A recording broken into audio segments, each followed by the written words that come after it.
Okay, casting. Casting casting में हम क्या करते हैं, बहुत लोगों को पता होगा कास्टिंग क्या होता है। बहुत लोगों ने रास्ते पे देखा होगा, कुछ लोग बैठते हैं, ठीक है, वो आयरन जो होता है उसको मेल्ट करते हैं, जनरली एल्यूमिनियम को करते हैं वो लोग, रास्ते पे जो बैठते हैं एल्यूमिनियम को मेल्ट करते हैं, उसका लिक्विड बना के मूर्तियाँ वगैरह बनाते हैं। वो जो प्रोसेस आपने देखी हुई है रियल लाइफ में, उसको कहते हैं कास्टिंग। तो कास्टिंग जो है ये बहुत ही मेजर मैन्युफैक्चरिंग प्रोसेस है। कास्टिंग में क्या किया जाता है, here we produce material by pouring molten metal in the mould according to required shape. Material, या फिर हम बोल सकते हैं मटेरियल की जगह पे आप कंपोनेंट लिख दो तो भी चलेगा। Here we produce component by pouring molten metal in the mould according to required shape. इस चैप्टर में हम की पॉइंट्स कौन से देखने वाले हैं वो मैं एक बार बता देता हूं। हम देखेंगे प्रिपरेशन ऑफ पैटर्न, जो पैटर्न है कास्टिंग करने के लिए जो पैटर्न लगता है, ठीक है, तो वो कैसे बनाएंगे वो हम देखेंगे।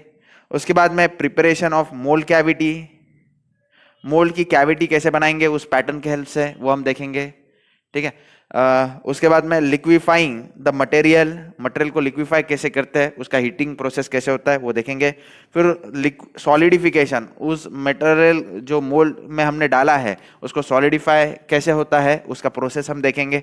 फिर हीट ट्रांसफर इसमें कैसे होते हैं वो देखेंगे। फिर कूलिंग प्रोसेस कैसे करते हैं। फिर उसके बाद में पूरा प्रोसेस हो जाने के बाद जो डिफेक्ट्स आ सकते हैं उनको अवॉइड करने के लिए क्या करना चाहिए, वो सारी चीजें हम इस चैप्टर में देखने वाले हैं। एक रफ आपको आइडिया देने के लिए मैंने एक फिगर बनाया कास्टिंग दिखता कैसे है। ये 2 फ्लास्क वाला कास्टिंग मैंने ड्रॉ किया है। इसमें 2 फ्लास्क होंगे, एक है बॉटम फ्लास्क, दूसरा है टॉप फ्लास्क। पहला क्या है बॉटम फ्लास्क, दूसरा क्या है टॉप फ्लास्क। मतलब कैसा है, ध्यान से सुनो। ये मान लो ये है बॉटम फ्लास्क, ये है टॉप फ्लास्क, दोनों को एक दूसरे के ऊपर ऐसे रखा जाता है, ऐसे रखा जाता है। इसको अलग मैन्युफैक्चर किया जाएगा, इसको अलग बनाया जाएगा और दोनों को एक दूसरे के ऊपर ऐसे रखा जाएगा। ओके, तो आप ऑनलाइन कोई वीडियो देख लो इसका एक्चुअल बनाने का, तो पूरा आइडिया क्लियर हो जाएगा। कुछ लोगों को यही पे समझ में आ सकता है, ठीक है। उसके बाद में अब देखो, टॉप फ्लास्क जो होता है उसको कहा जाता है कोप। फिर से एक बार, टॉप फ्लास्क को क्या कहेंगे, कोप। ये बहुत बार एग्जाम में आ चुका है। टॉप फ्लास्क को कहा जाता है कोप। बॉटम फ्लास्क जो है उसको कहा जाएगा ड्रैग। कोप ऊपर ड्रैग नीचे, कोप ऊपर ड्रैग नीचे, ठीक है। ABCD में C पहले फिर D आता है, वैसे याद रखो, कोप ऊपर है, ड्रैग नीचे है। अब कोप जो है, जनरली कोप में जो प्रोविजंस की होती है वो होती है स्प्रू के लिए, ठीक है, और होता है राइजर। स्प्रू का काम क्या है, देखो ध्यान से सुनो। स्प्रू के अंदर जो है वो हम डाल देते हैं मोल्टन मेटल, ठीक है, एल्यूमिनियम हो सकता है, आयरन हो सकता है, कुछ भी हो सकता है, ठीक है। फिर मोल्टन मेटल जो है वो स्प्रू से होता हुआ नीचे जाएगा। फिर यहां पे आ जाती है sprue base well. Sprue base well जो है वो यहाँ पे ये जो मैंने कास्टिंग के लिए जो पैटर्न बनाया, ये जो मोल्ड बनाया हुआ है वो डिस्टर्ब ना हो, इसके लिए यहाँ पे स्प्रू वेल बनाई जाती है। स्प्रू वेल पे मटेरियल जो है वो ग्रेजुअली ऐसे इसकी तरफ बढ़ता है, किसके ऊपर, मोल्ड कैविटी। फिर मोल्ड कैविटी में ये एंटर होता है, ठीक है। डिजाइन कुछ ऐसा बनाया जाता है कि यूनिफॉर्मली डिस्ट्रीब्यूशन हो मेटल का, मोल्टन मेटल का। जब ये पूरी तरह से भर जाता है तो एक्सेस जो है यहां से ऊपर आना चालू हो जाता है थ्रू राइजर। राइजर से जैसे ही हमें यहां से दिखा कि राइजर पे मटेरियल आ गया है, तो हम मोल्टन मेटल स्प्रू से पोर करना बंद कर देंगे। ये जो स्प्रू है वहां से हम मोल्टन मेटल पोर करना बंद कर देंगे जब हम देखते हैं कि ये जो राइजर है यहां से मटेरियल ऊपर आ चुका है।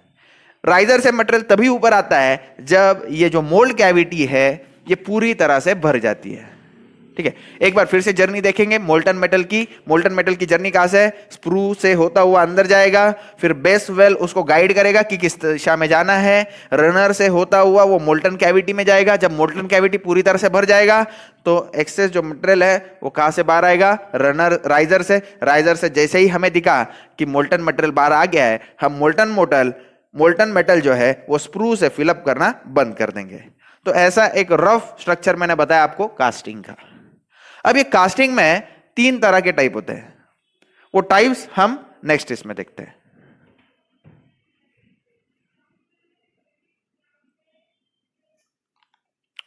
तो मेनली 3 टाइप के कास्टिंग होते हैं। कास्टिंग के टाइप्स जो है वो डिफाइन किए गए हैं depend upon the casting mould जैसे हमने बनाया है। तो 3 तरह के होते हैं, एक होता है टेम्पररी कास्टिंग, दूसरा होता है सेमी परमानेंट और तीसरा होता है परमानेंट। ठीक है, तो टेम्पररी जो होता है उसको कहते हैं expandable mould casting process. Expandable mould casting process में क्या होता है, टेम्पररी मोल्ड कास्टिंग प्रोसेस ऐसे बनाई जाती है, ऐसे होती है वो कि वो सिर्फ एक बार, it can be only used once. ठीक है, उसके बाद में होता है परमानेंट मोल्ड कास्टिंग प्रोसेस, मतलब ऐसा मोल्ड बनाया जाता है जो कि मास प्रोडक्शन निकाल सके। वो जो कंपोनेंट मुझे बनाना है वो अगर मास क्वांटिटी में बनाना है तो मैंने प्रेफर करना चाहिए कि परमानेंट मोल्ड बना लूं और उसके बाद में कास्टिंग करते रहो। उसके बाद में आता है semi permanent mould casting process. ये semi permanent mould casting process उस कंपोनेंट के लिए यूज की जाती है जो बनाना है मान लो 2 या 3 बार बस, तो उसके लिए सेमी परमानेंट। मास प्रोडक्शन के लिए कौन सा यूज करना है, परमानेंट मोल्ड कास्टिंग। तो डिटेल में तीनों हम देख लेते हैं। Expandable mould casting process, okay, expandable mold casting process, we can use it for only one time, it can be used only once. okay, we can produce large casting, बहुत बड़े बड़े कास्टिंग्स हम बना सकते हैं। ठीक है, आपके क्लासरूम जो है उस साइज के भी कास्टिंग्स बनाए जाते हैं कभी कभार। ठीक है, तो क्लासरूम के साइज के, तो वो बनाने के लिए कोई परमानेंट मोल्ड नहीं बनाना है, सैंड जनरली यूज करते हैं उस प्रोसेस में। ठीक है, सैंड से पहले हम मोल्ड बना लेते हैं, पैटर्न यूज करके मोल्ड बनाया जाता है और मोल्ड बनने के बाद फिर कास्टिंग प्रोसेस की जाती है। ठीक है, ओके, पैटर्न मतलब क्या बहुत लोग नहीं समझ पाते, मैं बताता हूं, ध्यान से सुनो। मान लो ऐसा मुझे कोई ऑब्जेक्ट बनाना है, ठीक है, ऐसा मुझे कोई ऑब्जेक्ट बनाना है, तो सबसे पहले मैं क्या करूंगा, मान लो ये लोहे का है, आयरन का है, ऐसे समझ लो। ठीक है, तो मैं तुरंत इसको आयरन का नहीं बनाऊंगा, मैं क्या करूंगा, पहले इस ऐसे शेप को मैं वुड में चाहिए तो बना लूंगा। किसमें, वुड में बनाऊंगा, वुडन बनाऊंगा इसको, क्योंकि वुड को हम इजीली शेप दे सकते हैं। ठीक है, इजीली काट सकते हैं, ज्यादा मेहनत नहीं करनी पड़ती। उस शेप का अगर वुड बन जाए उसको अच्छे से पॉलिश करेंगे, डायमेंशंस चेक करेंगे इसी शेप का है क्या, फिर उसको वो जो कहलाएगा, वो जो वुड का मैंने बनाया है, वुडन जो बनाया है, उसको हम कहेंगे पैटर्न। उसको हम क्या कहेंगे, पैटर्न। वुडन का बनाओ या फिर जनरली सॉफ्ट मटेरियल जो होते हैं, जो इजीली मशीनिंग की जा सकती है, सस्ते होते हैं, उनके आप पैटर्न बना लो। वो पैटर्न बना लिया तो उस पैटर्न के हेल्प से आप मोल्ड बनाओ। ठीक है, मोल्ड बनाओ और मोल्ड बनने के बाद उस पैटर्न को हटाया जाता है, फिर सिर्फ रह जाता है मोल्ड। मोल्ड यानी वो ढांचा जिसके अंदर हम मोल्टन मटेरियल पोर करने वाले हैं। मोल्टन मटेरियल पोर करने के बाद जो कंपोनेंट बनता है, that is component made out of casting.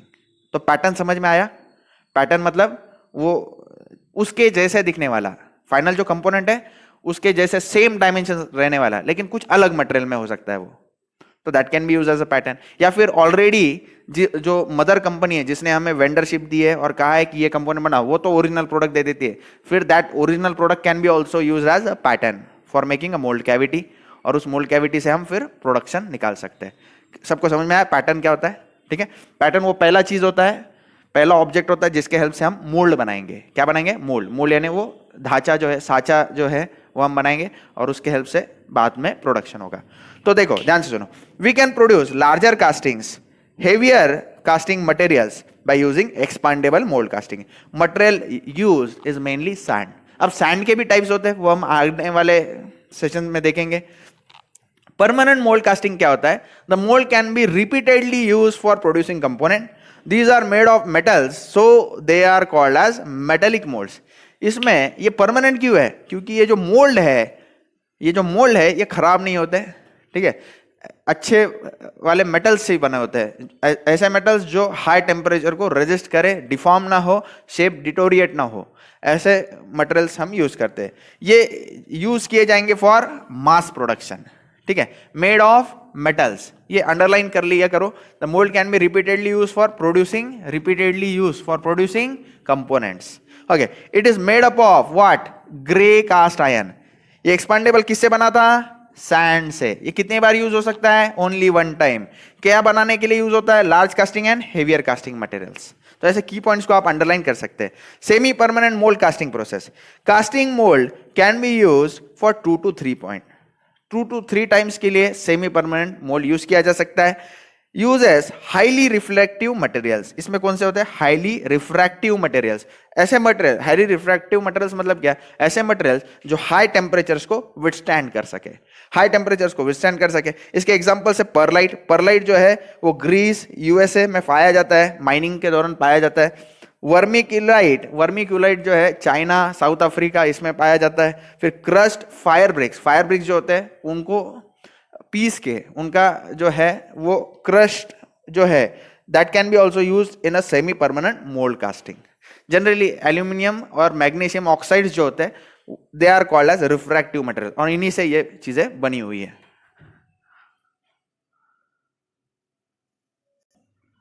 Okay, now we will see what is foundry. Foundry क्या होता है? फाउंड्री मतलब ऐसा जगह है जहां पे कास्टिंग की प्रोसेस कैरी आउट होती है, ठीक है। यानी for example barber shop, barber shop कैसी जगह है? जहाँ पे हेयर का ट्रिमिंग वगैरह होता है। वैसे कास्टिंग ऐसी, कास्टिंग जहाँ पे होता है, जिस जगह पे होता है उसको कहा जाता है foundry. A place where casting process is carried out is called as foundry. तो फाउंड्री में किस तरह से कास्टिंग होती है, उनके टाइप्स क्या है? It is, first is bench mould casting, दूसरी इज फ्लोर मोल्ड कास्टिंग, और तीसरी is pit mould casting. Bench mould casting मतलब क्या, मैं रफली बताता हूँ। कोई वर्किंग बेंच है, उसी के ऊपर कास्टिंग कर दी।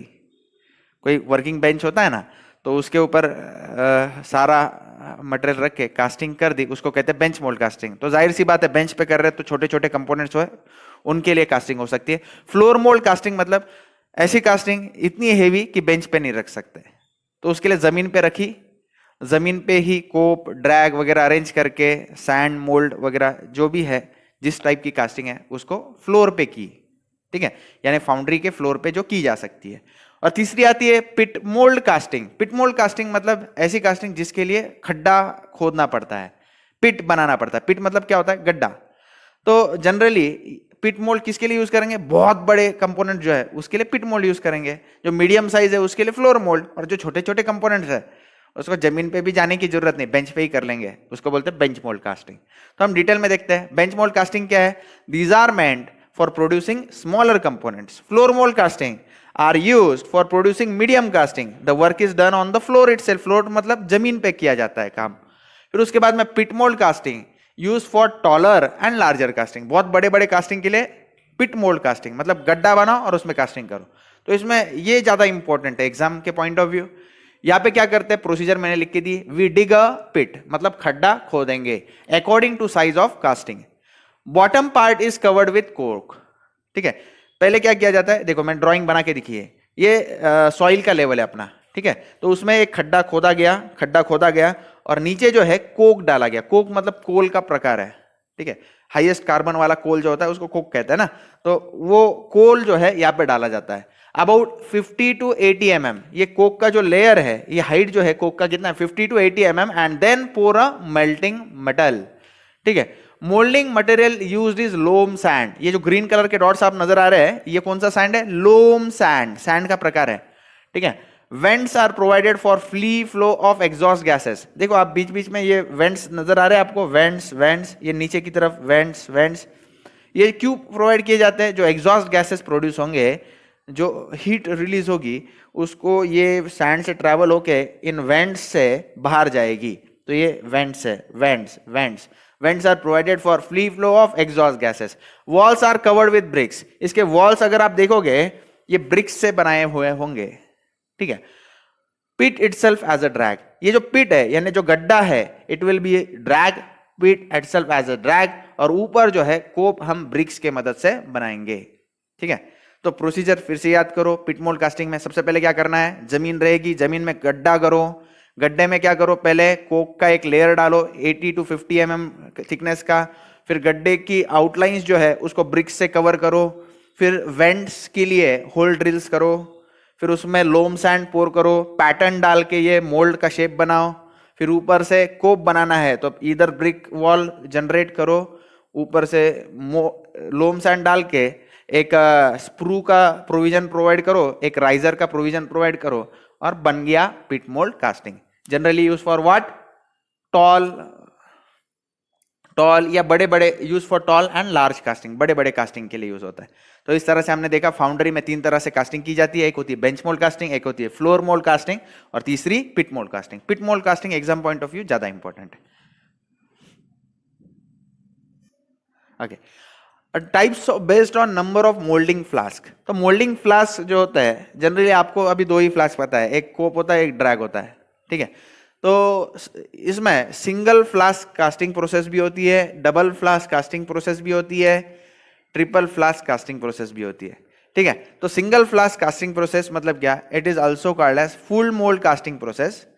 The flask itself is a cope and drag, मतलब इसमें अलग अलग प्रोविजन नहीं होते, एक तुम ही कोप हो और ड्रैग भी तुम ही हो माता पिता भी तुम ही हो बंधु सखा भी तुम ही हो, ऐसा है। तो कोप भी तुम ही हो, ड्रैग भी तुम ही हो, ठीक है। The flask itself is a cope and drag where we use expandable patterns. Expandable patterns मतलब एक बार यूज करो फेंक दो, एक बार यूज करो फेंक दो, ठीक है। रीयूज नहीं किया जा सकते।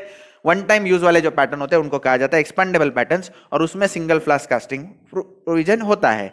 It can be use only for one time.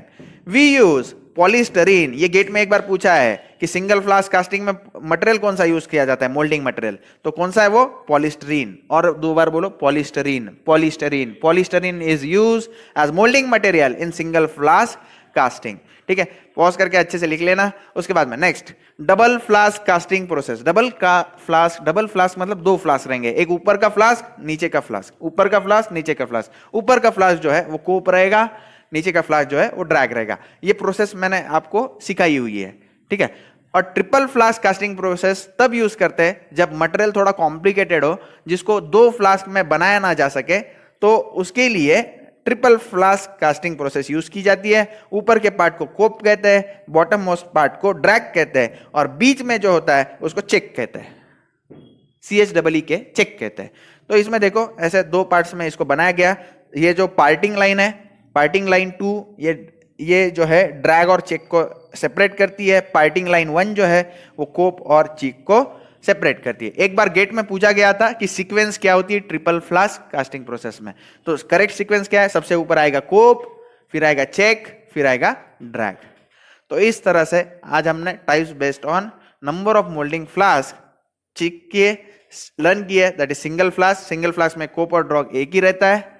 फिर उसके बाद में डबल फ्लास्क में कोप ऊपर का पार्ट, ड्रैग नीचे का पार्ट। ट्रिपल फ्लास्क में कोप रहेगा, बीच वाला चेक, बाद में ड्रैग।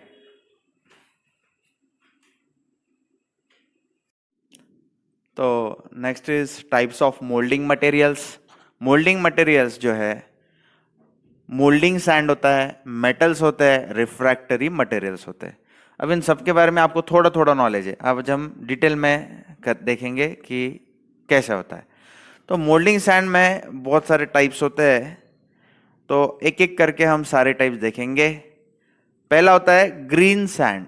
ग्रीन सैंड, अब बहुत सारे लोगों को लग रहा होगा ग्रीन सैंड मतलब उसका कलर ग्रीन होगा, लेकिन ऐसा नहीं है। ग्रीन सैंड का कलर ग्रीन नहीं होता। उसको ये नाम जो है ग्रीन सैंड क्यों मिला है, because of moisture content inside it.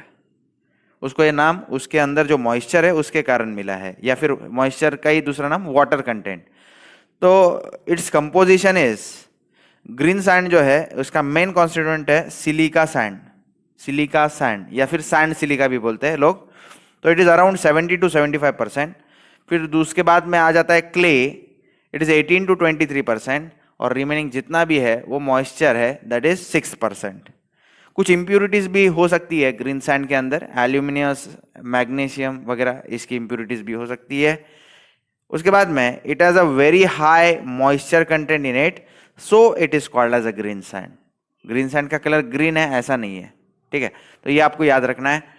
Green sand जो है इसको बेकिंग रिक्वायर्ड नहीं है, मतलब इसको बेक करना है मोल्टन मेटल पोर करने से पहले, ऐसा कोई जरूरत नहीं है। तो no baking is required in a green sand. उसके बाद में dimensional accuracy are comparatively inferior to the green sand dry sand moulds. तो ग्रीन सैंड को का अगर हम मॉइस्चर निकाल दे, ग्रीन सैंड का मॉइस्चर अगर निकाल दे और कुछ एडिटिव्स इसमें ऐड कर दे, तो वो बन जाती है ड्राई सैंड। तो ड्राई सैंड जो होता है उसको बेकिंग रिक्वायर्ड होती है, लेकिन ग्रीन सैंड को बेकिंग रिक्वायर्ड नहीं है, ठीक है। ग्रीन सैंड जो है वो मोर एक्यूरेट ऑब्जेक्ट्स बनाने के काम नहीं आ सकते, ठीक है, उसका क्योंकि उसका सरफेस फिनिश अच्छा नहीं होता, उसमें डिफेक्ट्स जो है it is prone to much more defects as compare to dry sand. ठीक है, और ड्राई सैंड जो है वो मोर एक्यूरेट मटेरियल्स या कंपोनेंट्स बनाने के काम आती है। तो आपको अगर डायमेंशनल एक्यूरेसी रिक्वायर्ड नहीं है तो उस केस में आप ग्रीन सैंड प्रोडक्शन के लिए यूज कर सकते हो। इसका मेन फायदा सिर्फ एक ही है कि इसको बेकिंग करने की जरूरत नहीं पड़ती, आप इसको ऐसे ही यूज कर सकते हो। और एक बात, ये रीयूजेबल होती है, मतलब एक बार यूज किया फिर फेंक देना ऐसा नहीं, यूज किया दूसरी बार भी यूज करो, यूज किया तीसरी बार भी यूज करो, ऐसा होता है। तो good surface finish is not achieved in a green sand moulds. तो ऐसे ही कंपोनेंट्स आप उसमें बना सकते हो ग्रीन सैंड का यूज करके, जहां पे गुड सरफेस फिनिश जो है वो रिक्वायर्ड नहीं है। The dimensional accuracy are good along the parting line. Green sand जब यूज करते हैं तो डायमेंशनल एक्यूरेसी सिर्फ वहां देखने को मिलती है पार्टिंग लाइन के आसपास वाला जोन। पार्टिंग लाइन कहाँ होती है? पार्टिंग लाइन आप जानते हो, डबल फ्लास्क जब होता है, डबल फ्लास्क में पार्टिंग लाइन कहाँ होती है? ऊपर का कौन होता है? कोप, और नीचे कौन होता है? ड्रैग। और दोनों को सेपरेट करने वाली लाइन जो होती है, इस लाइन को कहते हैं पार्टिंग लाइन। थ्री फ्लास्क में कैसा होता है? थ्री फ्लास्क अभी थोड़ी देर पहले पढ़ा, कोप, चिक, ड्रैग, DRAG, ड्रैग। तो इन यहाँ पे दो दो पार्टिंग लाइंस। तो पार्टिंग लाइन के यहाँ पे जो है डायमेंशनल एक्यूरेसी आपको देखने को मिल जाएगी if you are using a green sand as a moulding material. ठीक है, लेकिन बहुत पार्टिंग लाइन के बहुत ऊपर या बहुत नीचे आपको डायमेंशनल एक्यूरेसी जनरली नहीं मिलेगी। तो ऐसे प्रॉपर्टीज मान के ही हम चूज करेंगे कि कौन सा सैंड यूज करना है कास्टिंग में। Green sand can be reused, green sand है उसको हम रीयूज कर सकते हैं। अब देखते हैं हम dry sand. Okay,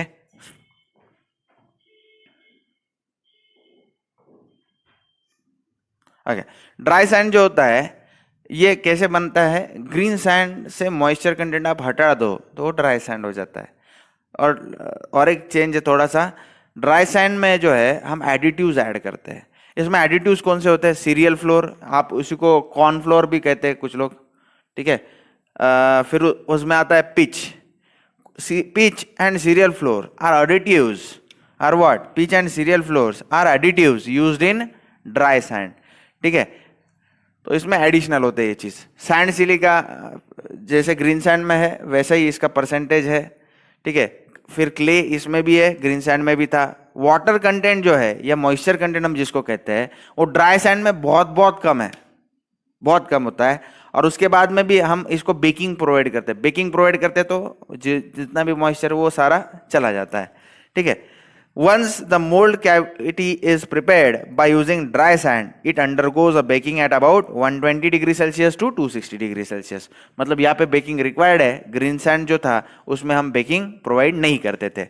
Okay, sand should undergo baking. This dry sand must undergo baking. Due to baking, sand gets dry and percentage moisture in it is reduced. Strength of mold increases due to baking. Mould का strength जो है वो increase हो जाता है due to baking, और इसी चीज के कारण better dimensional accuracy is achieved as compare to green sand mould. Surface finish of dry sand is better than that of green sand. Dry sand में हमें अच्छे सरफेस फिनिश वाले मटेरियल्स मिलते हैं। We can produce heavier castings using dry sand. अच्छे अच्छे बड़े बड़े जो कास्टिंग्स होते हैं बहुत बड़े बड़े, तो उनको वो बनाने के लिए हमें ड्राई सैंड ही यूज करना चाहिए, क्योंकि बहुत बड़े कास्टिंग में जो है वो डायमेंशनल एक्यूरेसी मेंटेन अगर करनी है तो ड्राई सैंड यूज करना जरूरी है। Dry sand mould are prone to hot tearing. Hot tearing जो है ये कास्टिंग डिफेक्ट है, वो हम डिटेल में देखेंगे कास्टिंग डिफेक्ट्स इस टॉपिक में। ठीक है, तो this dry sand is more prone to casting defects. One of the casting defect that is hot tearing. Dry sand can not be reuse. Dry sand जो है उसको हम रीयूज नहीं कर सकते। ठीक है, next sand is loam sand. Loam sand जो है, अब इसके आगे आप देखोगे वो ड्राई सैंड और ग्रीन सैंड था ना, उसके कंपोजिशन से आगे के सैंड बनाए थोड़े थोड़े चेंजेस करके। तो लोम सैंड में क्या है? Composition of loam sand is what? Fine sand silica plus clay, finely grounded refracting material. थोड़ी देर पहले बताया था रिफ्रैक्टिंग मटेरियल्स कौन से होते हैं, परलाइट, वर्मिकुलाइट, ठीक है, फायर ब्रिक्स का जो क्रश होता है वो होता है रिफ्रैक्टिंग मटेरियल। रिफ्रैक्टिंग मटेरियल मतलब हाई हीट जो है वो विथस्टैंड कर सकते हैं, ठीक है। Graphite plus fibrous reinforcement. Fibrous reinforcement मतलब आप ऐसे कर सकते हो, वुड जो होता है, वुड का जो क्रश रहेगा, लाकड़ाचा भुगा, that is fibrous reinforcement. Okay, तो लोम सैंड जो है उसका मेन कंपोजिशन आपको क्या नजर आ रहा है? That is clay. क्ले 50% है। तो ये डिफरेंशिएट करता है ग्रीन सैंड और ड्राई सैंड में इसको। लोम सैंड में सबसे ज्यादा क्या है? क्ले है, important constituent is clay. Okay, और रिफ्रैक्टरी मटेरियल्स मतलब वर्मिक्यूलाइट, पेयरलाइट, आपको बताया मैंने पहले। ग्राफाइट, फाइब्रस रेनफोर्समेंट क्या होता है वो भी बताया। Contains very high percentage of clay, that is 50%। It is used in pit mould casting. Pit mould मतलब गड्ढा करेंगे और उसके अंदर जो है वो क्या रहेगा? ड्रैग रहेगा और कोप ऊपर। Pit mould casting process, it is use for manufacturing very heavy components. Heavy components अगर बनाने हैं तो कौन सा सैंड यूज करेंगे? लोम सैंड यूज करेंगे। Next is cement bounded moulding sand. Cement bounded moulding sand जो है वो ग्रीन सैंड ही है, लेकिन ग्रीन सैंड में हम ऐड करेंगे 10 to 15% ऑफ सीमेंट, तो वो बन जाएगा सीमेंट बाउंडेड मोल्डिंग सैंड। तो कैसा है कंपोजिशन बोलो? It is a green sand mixed with 10 to 15% of cement. या cement act as a binding material. जो ग्रेन से सैंड के उसको जोड़ के रखने वाला मटेरियल कौन सा है? Cement. Okay, used for pit mould casting process. ये भी जो है सीमेंट बाउंडेड सैंड कहाँ यूज करोगा? पिट मोल्ड, गड्ढे के अंदर जो कास्टिंग होता है उसके अंदर। Use to produce heavier casting, ये भी हेवियर कास्टिंग के लिए यूज होता है। Use for steel casting. Limitation क्या है? लेकिन लिमिटेशन ऐसा है, कभी कभी ये ट्रबल सम हो जाता है, कभी कभार जो है तकलीफ देता है। कहां पे?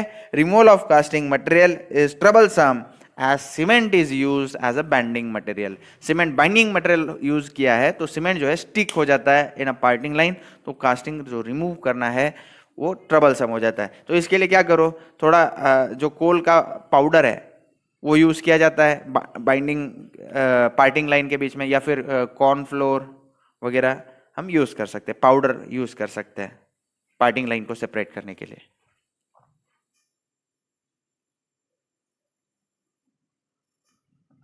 नेक्स्ट आता है CO2 मोल्डिंग सैंड। तो CO2 मोल्डिंग सैंड भी ग्रीन सैंड से ही बनता है। Green sand is mixed with sodium silicate. Sodium silicate के साथ CO2 मोल्डिंग सैंड क्या होगी? ग्रीन सैंड को आप ऐड कर दो सोडियम सिलिकेट। अब बहुत सारे बच्चे बोल रहे होंगे कि इसको CO2 मोल्डिंग सैंड क्यों बोलते हैं? क्योंकि ये जब मिक्सचर बन जाता है green sand plus sodium silicate, तो हम उससे मोल्ड बनाएंगे और उस मोल्ड से हम पास करेंगे CO2 gas. CO2 gas pass करने के बाद जो रिएक्शन होगा वो नीचे लिखा हुआ है मैंने। Soon after preparation of mold, CO2 is passed through the mold. CO2 reacts with sodium silicate. CO2 जो है, ये देखो यहाँ पे CO2 जो है वो सोडियम सिलिकेट ये पूरा है। ओके, सोडियम सिलिकेट कौन है? ये पूरा, this is called sodium silicate. ये जो है ये सोडियम सिलिकेट है, ये कौन है? CO2 है। तो ये दोनों रिएक्ट करेंगे, जो सिलिकेट है वो बाजू आ जाएगा और जो सोडियम है वो जो है सोडियम कार्बोनेट बन जाएगा, Na2CO3 बन जाएगा। ठीक है, sodium reacts with sodium silicate mould and mould becomes hard. तो CO2 ऐड करने का फायदा क्या होता है? मोल्ड जो है वो हार्ड बन जाता है। ठीक है, which results in dry condition in very less time. बहुत कम समय में जो मोल्ड है वो ड्राई बन जाता है और अच्छे से हम कास्टिंग कर सकते हैं। तो ये था CO2 मोल्डिंग सैंड। उसके बाद में है रेजिन बाउंडेड सैंड। तो ग्रीन सैंड प्लस रेजिन और polymers plus rape seed oil और soybean oil is use. Rape seed oil मतलब मस्टर्ड ऑयल के, मस्टर्ड जो होता है, मोरी जो होता है उसके जैसा ही दिखता है रेप सीड, तो उसका oil plus soybean oil use करेंगे अलॉन्ग विथ रेजिन या फिर polymers. When it undergoes baking or when heated, lynched oil results in oxidation. Lynched oil मतलब ये जो ऑयल हमने यूज किया है उसको ऑक्सीडेशन होगा, और ऑक्सीडेशन होगा and polymer results in polymerization. ये जो पॉलीमर्स हमने यूज किए हैं उनका पॉलीमराइजेशन होगा। पॉलीमराइजेशन होने के बाद वो मजबूत हो जाएगा, ठीक है, हार्ड हो जाएगा। Resin act as a binder. ये जो रेजिन हमने यूज किए है वो as a binding material add करेंगे सैंड के पार्टिकल्स में, और वो एक कॉम्पैक्ट शेप बनाएंगे, एकदम कॉम्पैक्ट, मतलब जो कास्टिंग डिफेक्ट्स आएंगे वो थोड़ा कम हो जाएंगे, सरफेस फिनिश भी थोड़ा अच्छा लगेगा। So strength is very high, इस मोल्ड का स्ट्रेंथ जो है बहुत हाई है। Polymerization also increases the strength, mainly use to prepare cores. Cores मतलब जो अंदर का पार्ट है, ठीक है, वो बना कास्टिंग थ्रू बनाने के लिए ये सैंड यूज होता है। कोर मतलब मैं आपको समझाता हूँ, देखो मान लो कोई मुझे ऐसा कंपोनेंट बनाना है, ठीक है, जो अंदर से कैसा है, हॉलो है, हॉलो है, अंदर से कैसा है, ये हॉलो है। तो अंदर का जो पार्ट है वो सैंड से अगर बनाना है तो ये सैंड हमने यूज करना चाहिए, रेजिन बाउंडेड, मजबूत रहता है, ठीक है, और सरफेस फिनिश भी हमें अंदर से अच्छा मिलता है। चलो नेक्स्ट टाइप देखते हैं।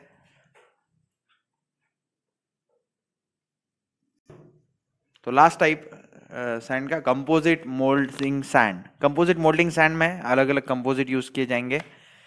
कंपोजिट मान लो ए टाइप है, उसमें x1 x2 x3 नाम के प्रॉपर्टीज है, y1 y2 y3 टाइप है, y1 y2 y3 टाइप के प्रॉपर्टीज है बी टाइप में। तो दोनों को ऐड किया तो कंपोजिट तैयार हुआ। दो अलग अलग चीजों को ऐड करेंगे तो कंपोजिट तैयार होता है। तो कंपोजिट सैंड में जनरली कॉम्बिनेशन कैसा रहता है, green sand plus shells, refractory materials plus graphite. तो ग्राफाइट मटेरियल और रिफ्रैक्टरी मटेरियल जो मिक्स करके जो बनेगा वो दैट इज कंपोजिट सैंड।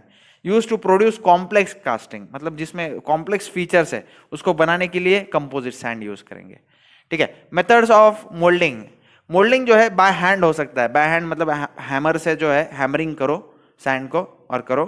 दूसरा है बाय मशीन हो सकता है। तो मशीन तीन तरह के मेन इंपॉर्टेंट मशीन्स होते हैं, एक होता है स्क्वीजर्स, उसको उसी को स्क्वीजिंग मशीन कहते हैं, फिर जॉल्ट मशीन होता है, फिर सैंड स्लिंगर्स होता है।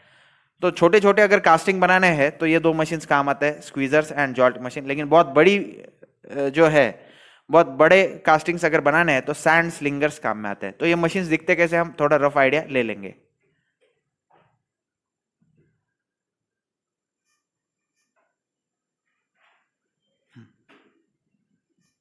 ओके, तो पहले देखते हैं स्क्वीजर्स। स्क्वीजर्स आपने घर पे भी देखे होंगे, स्क्वीजर्स आपके घर में नींबू निचोड़ने वाला रहता है ना, वो भी स्क्वीजर होता है।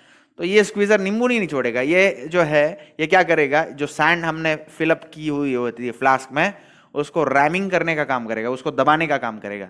लेकिन इसका ड्रॉबैक क्या है, ये स्क्वीजर जो है ये फ्लास्क है, फ्लास्क में मतलब ऐसे कोप ड्रैग रहता है ना, तो ऐसा रहेगा। यहाँ पे पैटर्न रखा हुआ है, ये वर्क बोर्ड है। जब स्क्वीजर से स्क्वीज करेंगे तो ज्यादा प्रेशर जो है ऊपर के इधर लगेगा, इसलिए डेंसिटी ऑफ सॉइल जो है, सैंड जो हमने यूज की है वो ज्यादा ऊपर की तरफ रहेगा, और नीचे जो पैटर्न के पास वाला सैंड है वो लेस डेंस रहेगा। तो ये इसका ड्रॉबैक है। तो बड़े बड़े पैटर्न्स, बड़े बड़े जो कास्टिंग्स है उसमें ये यूज नहीं किया जा सकता। ये स्क्वीजर मशीन हम यूज कर सकते हैं सिर्फ स्मॉल कास्टिंग के लिए। तो मैं फिर से एक बार रिपीट कर देता हूं क्या बताया, we do not obtain uniform density here, density becomes poor towards the mould cavity. Mould cavity के आजू बाजू में डेंसिटी जो है वो पुअर है, लो है, और ऊपर की तरफ डेंसिटी हाई है, जो कि नॉन डिजायरेबल है। जनरली इसी कारण हम इसको यूज करेंगे फॉर स्मॉल कास्टिंग, ठीक है। ओके, तो नेक्स्ट आता है जोल्ट मशीन। जोल्ट मशीन कुछ आपको इस तरह से नजर आता है। अब बहुत लोगों को लगता है ये कुकर की सीटी है, कुकर सीटी वगैरह वगैरह कुछ नहीं है। मैं आपको समझाता हूं ये कैसा है, ठीक है। तो यहाँ पे ऊपर जो है, ऊपर ये जो पार्ट है मैं आपको दिखाता हूं ये कैसा है। ये ऊपर का पार्ट ऐसा है, ठीक है, और इसको जो है ऐसे यहाँ पे ये ऐसे लगा हुआ है, ठीक है। ये अपर हेड है, अपर हेड है। इसके बीच में जो है हम वो पेटी रख देंगे फ्लास्क वाली। फ्लास्क मतलब क्या, फ्लास्क मतलब जिसके अंदर कोप है, ड्रैग है, ट्रिपल फ्लास्क है तो चीक भी है, तो उसको यहाँ पे रखेंगे। और नीचे जो है एक रैम है, ठीक है। अब क्या करेगा, ये जो नीचे का जो है ये कंप्रेस्ड एयर के ऊपर चलेगा। कंप्रेस्ड एयर जब यहाँ पे फिल हो जाएगा तो ये जो है ये धीरे धीरे ऊपर जाएगा, मतलब यहाँ से ऐसे धीरे धीरे ऊपर जाएगा और इसको ऐसे दबा देगा। दबाने के कारण क्या होगा, जो सैंड है वो कंप्रेस हो जाएगी, ठीक है। लेकिन सैंड कंप्रेस हो जाएगी, फिर बाद में जो एक्सेस एयर है ये एटमॉस्फेयर को रिलीज हो जाएगी। जब कंप्रेस हो जाएगा तो अपने आप ये रैम नीचे आ जाएगा, ठीक है। लेकिन यहाँ पे जो है ये क्या प्रॉब्लम है, सेम इसी की तरह प्रॉब्लम है। जो डेंसिटी है, डेंसिटी जो है ऊपर की तरफ, मतलब ये यहाँ की तरफ ज्यादा रहेगी, हाई डेंसिटी रहेगी, लेकिन मोल्ड कैविटी जो है वहां पे डेंसिटी कम रहेगी। तो ये इसका ड्रॉबैक है। इसलिए जोल्ट मशीन जो है ये भी यूज की जाती है फॉर स्मॉल कास्टिंग। अगर बिगर कास्टिंग के लिए यूज करना है तो आपको स्लिंगर मशीन यूज करना पड़ेगा। स्लिंगर मशीन सेंट्रीफ्यूगल फोर्स का यूज करके सैंड के ग्रैन्यूल्स को अच्छे से जो है वो स्प्रेड करके इक्वल डेंसिटी में डिस्ट्रीब्यूट करती है, तो इसलिए स्लिंगर मशीन हायर बड़े कास्टिंग के लिए हम यूज करेंगे। तो वो कैसे दिखता है वो भी मैं आपको रफली दिखा देता हूं।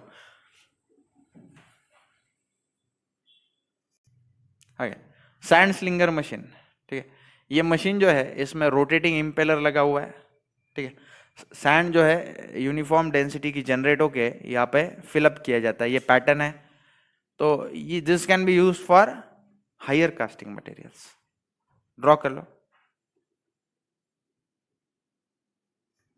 तो इन ये लिख लो, uniform density of mould sand is achieved when sand slinger is used. Centrifugal action of rotating single blade impeller is used in sand slinger.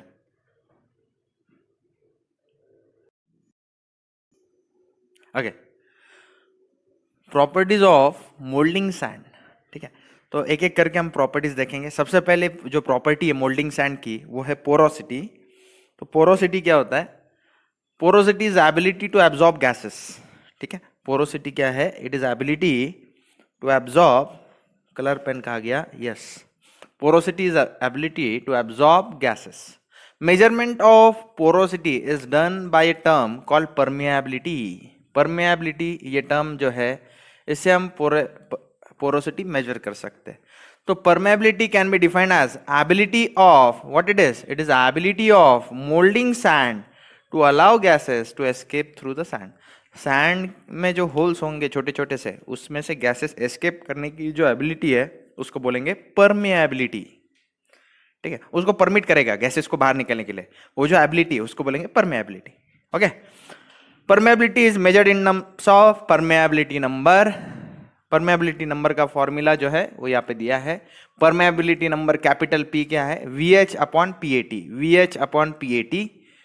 तो P is the capital P is permeability number, V is the volume of air passed over the test specimen, it is in centimeter cube, H is the height of standard specimen, generally standard specimen cylindrical shape का होता है, pressure of air in gram per centimeter square, A is cross section of test specimen in centimeter square, T is time in minutes। तो आप देख सकते हो सारी चीजें जो है वो सेंटीमीटर में है, और टाइम अगर है तो वो मिनट में है, वेट अगर है तो वो ग्राम में है। तो ये फॉर्मूला लर्न कर लो, इसके ऊपर एक दो बार गेट एग्जाम में न्यूमेरिकल आया हुआ है।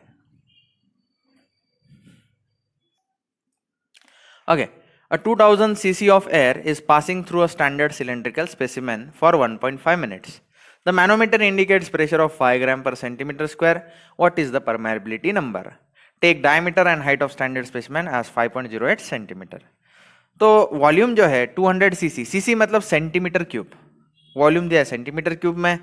हाइट जो है h दिया है 5.08 सेंटीमीटर, p जो दिया है 5 ग्राम पर सेंटीमीटर स्क्वायर, t जो दिया है, टाइम जो दिया है मिनट्स में 1.5 मिनट्स। एरिया हम निकाल सकते हैं, क्रॉस सेक्शन एरिया क्या रहता है? π/4 d²। डायमीटर दिया हुआ है मुझे 5.08 सेंटीमीटर, तो π/4 इंटू 5.08 सेंटीमीटर स्क्वायर। अब जो परमेबिलिटी नंबर कैपिटल P जो है, कैपिटल P का फॉर्मूला हमें पता है VH अपॉन PAT, इसमें हम वैल्यूज डाल देते हैं। तो कैपिटल P क्या हो जाएगा? V की जगह पे, वॉल्यूम की जगह पे 2000, H की जगह पे 5.08 डिवाइडेड बाय P की जगह पे 5 इंटू एरिया, एरिया क्या रहेगा? 5/4 इंटू 5.08 का स्क्वायर इंटू T यानी टाइम, टाइम इज 1.5 मिनट। इसको कैल्सियम में डालो, आपका आंसर आएगा 66.8। तो permeability number is 66.8। Okay, permeability of molding sand increases with percentage composition of sand. Percentage composition if increases then permeability number will also increase. देखो किसी भी मोल्डिंग मटेरियल में सैंड का परसेंटेज अगर आप इंक्रीज कर रहे हो, इसका मतलब क्या है? आप क्ले का परसेंटेज डिक्रीज कर रहे हो, ठीक है। मैं यहां पे लिख देता हूं, it means decrease in percentage of clay. Sand increase कर रहे हो तो किसी को डिक्रीज करना पड़ेगा। किसको डिक्रीज करोगे? क्ले को, क्योंकि क्ले जो है इसकी परमेबिलिटी कम होती है, कम या नेग्लिजिबल होती है। So percentage composition of sand is directly proportional to permeability number. Percentage composition of sand बढ़ेगा तो परमेबिलिटी नंबर बढ़ेगा, percentage composition of sand decrease होगा तो परमेबिलिटी नंबर डिक्रीज होगा। Also grain size of mould sand, अगर grain size जो है वो बड़ी है तो मोर चांसेस है परमेबिलिटी गैसेस पास होने के ज्यादा चांसेस, तो परमेबिलिटी नंबर अपने आप इंक्रीज हो जाता है। Grain size of mould sand if increases then permeability number also increases, they are also in direct relation.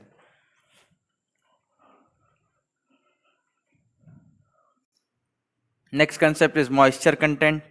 तो मॉइस्चर कंटेंट कैसे निकालोगे? It is Q minus Q1 upon Q into 100।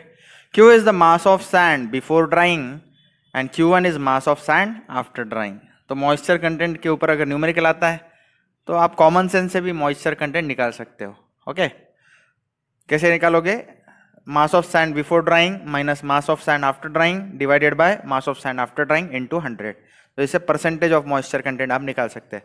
Next important concept है strength of moulding sand और cohesiveness. ठीक है, it depends on clay content in the moulding sand. तो clay content जितना ज्यादा होगा उतना सैंड का स्ट्रेंथ या फिर कोहेसिवनेस ज्यादा रहेगा। स्ट्रेंथ ऑफ मोल्डिंग सैंड को ही हम बोलते हैं कोहेसिवनेस। अब आप जानते हो क्ले का परसेंटेज अगर हम बढ़ाते हैं तो किसका परसेंटेज घटेगा? सैंड का। देखो, if percentage composition of clay is more it means percentage composition of sand also decreases.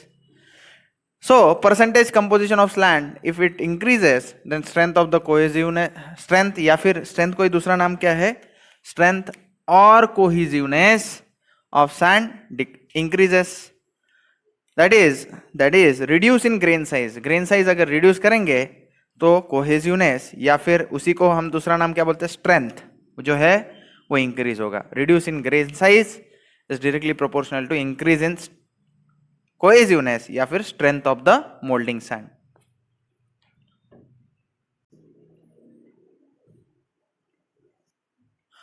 Next is रिफ्रैक्टरीनेस।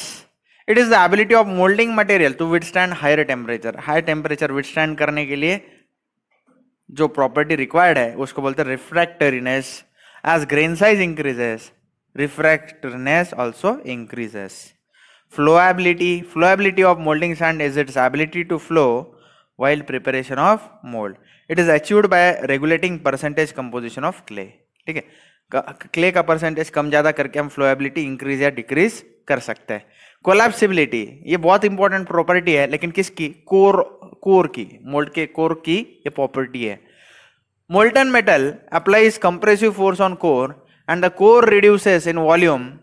This property is called collapsibility. If core does not reduce in volume, it may get cracked or defective. It is an important property of core. कैसे? मैं आपको drawing के help से समझाने की कोशिश करता हूँ। आप लोग जानते हो जनरली जो हम बनाते हैं फ्लास्क जो होता है वो जनरली दो हिस्सों में बटा होता है। ऊपर का पार्ट जो है ये मान लो पार्टिंग लाइन है,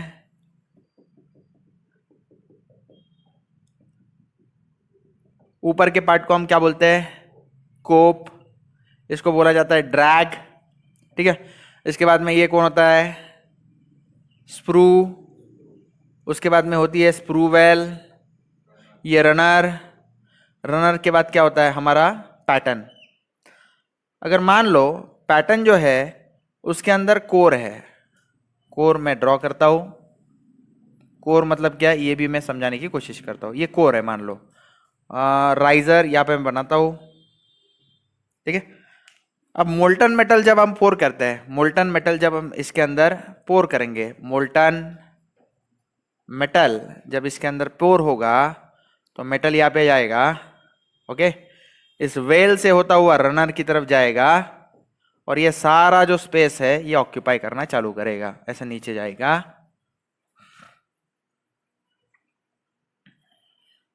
जब ये पूरा भर जाएगा राइजर से ऊपर होता हुआ यहाँ पे आपको नजर आएगा। अब ये जो मोल्टन मेटल है इस कोर को क्या करने की कोशिश करता है? कंप्रेस करने की कोशिश करता है। कंप्रेस करने की क्यों कोशिश करेगा? क्योंकि जैसे जैसे ये मोल्टन मेटल ठंडा ठंडा होता जाएगा उसका एक्सपेंशन होगा। इस मोल्टन मेटल का एक्सपेंशन होगा तो ये जो कोर है इसको ये दबाने की कोशिश करेगा। अब बहुत सारे बच्चों को इस फिगर में इमेजिन नहीं हो रहा है एक कोर दिखता कैसा है। तो कोर जो है मैं आपको साइड में दिखाता हूं कैसे दिखेगा। मान लो ये रेक्टेंगुलर ब्लॉक है जिसको मुझे ड्रॉ बनाना है with the help of casting, दिखाई दे रहा है ये। तो कोर जो होगा ये इसमें एक अंदर का एक हॉलो सा पार्ट होगा। किस किस को समझ में आया कोर क्या है? ठीक है, मुझे एक ब्लॉक बनाना है जिसके अंदर सर्कुलर होल है। तो सर्कुलर होल कैसे बनेगा? अगर अंदर भी सैंड हो, ये सैंड है, ये देखो जैसे ये सैंड है ना, वैसे ये ब्लैक कलर का भी क्या है? सैंड है। लेकिन सेक्शनल व्यू के कारण वो आपको पूरा दिख रहा है।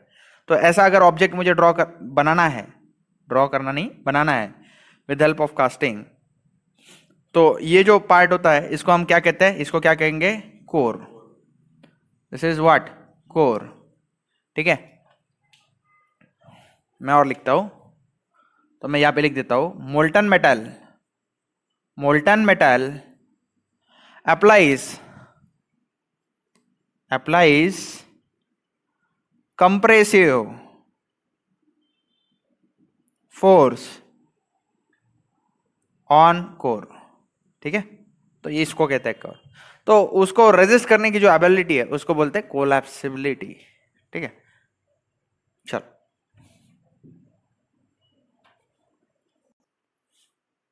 adhesiveness, ability of molding sand to stick to the walls of the flask is adhesiveness। ठीक है, मोल्डिंग सैंड जो वॉल को स्टिक होती है, स्टिक होने की उसकी जो एबिलिटी है उसको बोलेंगे adhesiveness. Adhesiveness is a bond between moulding sand and flask, moulding sand and flask, moulding sand and flask. Coefficient of expansion, coefficient of expansion एक कांस्टेंट है, वो it must be low for moulding sand. Expansion जो है वो moulding sand का लो होना चाहिए। ठीक है, तो कोएफिशिएंट ऑफ एक्सपेंशन जो डिफाइन करता है कितना एक्सपैंड होगा सैंड, वो जो है मोल्डिंग सैंड के लिए हमेशा लो होना चाहिए। बस इतना, इतना इंपॉर्टेंट नहीं है ये प्रॉपर्टी। 6th प्रॉपर्टी तक सारे प्रॉपर्टीज इंपॉर्टेंट है, ये लास्ट के तो इतने इंपॉर्टेंट नहीं है। बाइंडर्स जो यूज करेंगे हम सॉइल को बाइंड करने के लिए, तो बाइंडर दो तरह के होते हैं, ऑर्गेनिक बाइंडर्स होते हैं, एक इनऑर्गेनिक बाइंडर्स होते हैं। ऑर्गेनिक बाइंडर्स जैसे कि resins, serial floor, pitch molasses, soybean oil, fish oil, linseed oil. इनमें से कुछ समझ में ना आए तो आप ऑनलाइन इसके इमेजेस देख सकते हो, स्पेलिंग डालो यही आ जाएगा। इनऑर्गेनिक बाइंडर्स ये दुकान में मिलने वाले हैं, आप जिसको इजीली परचेस कर सकते हो। मोस्ट फेमस बेंटोनाइट पाउडर है और एक काओलिनाइट पाउडर है। बेंटोनाइट पाउडर जो है ये यूज़ किया जाता है विथ नॉन फेरस अलॉयज, और कालोनाइट पाउडर जो है वो यूज़ किया जाता है विथ फेरस अलॉयज। ऐसा मेन डिफरेंस क्यों है? क्योंकि ये जो है इसका मेल्टिंग पॉइंट टेम्परेचर है 1250 degree Celsius to 1300 degree Celsius, जो कि लेस है as compare to melting point of ferrous alloys. मतलब फेरस अलॉय अगर इसके ऊपर इसके कांटेक्ट में आता है तो ये जल्दी मेल्ट हो जाएगा, तो ये डिजायरेबल नहीं है, इसलिए ये नॉन फेरस अलॉयज में यूज होगा। और जो काओलिनाइट पाउडर है इसका मेल्टिंग पॉइंट है 1750 degree Celsius to 1787 degree Celsius, इसके रेंज में। और मेल्टिंग पॉइंट जो है फेरस अलॉयज का इसके कम टेम्परेचर में, तो इसलिए फेरस में काओलिनाइट पाउडर यूज करेंगे और नॉन फेरस अलॉयज में बेंटोनाइट पाउडर।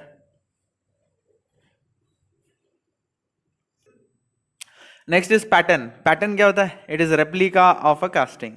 ठीक है, मान लो मुझे कोई मूर्ति बनानी है तो मैं उसका पहले बनाऊंगा पैटर्न। पैटर्न बन सकता है 3 चीजों से। पैटर्न बन सकता है इधर वुड से, मेटल से या फिर प्लास्टिक से। तो पहले उसके जैसे दिखने वाला बनाऊंगा, फिर उसके बाद में मैं एक्चुअल कास्टिंग से वो कंपोनेंट बनाऊंगा।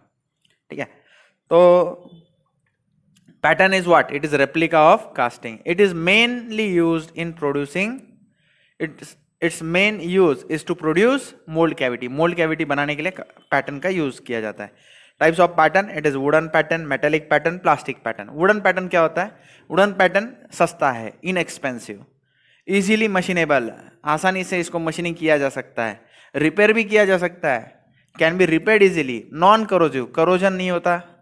Weight of wooden pattern is less, would comparatively metal के कंपैरिजन में हल्का होता है। ड्रॉबैक्स क्या है? Dimensional accuracy is not achieved in would, वो तो सब लोग जानते हैं। Does not have uniform texture which results in poor surface finish.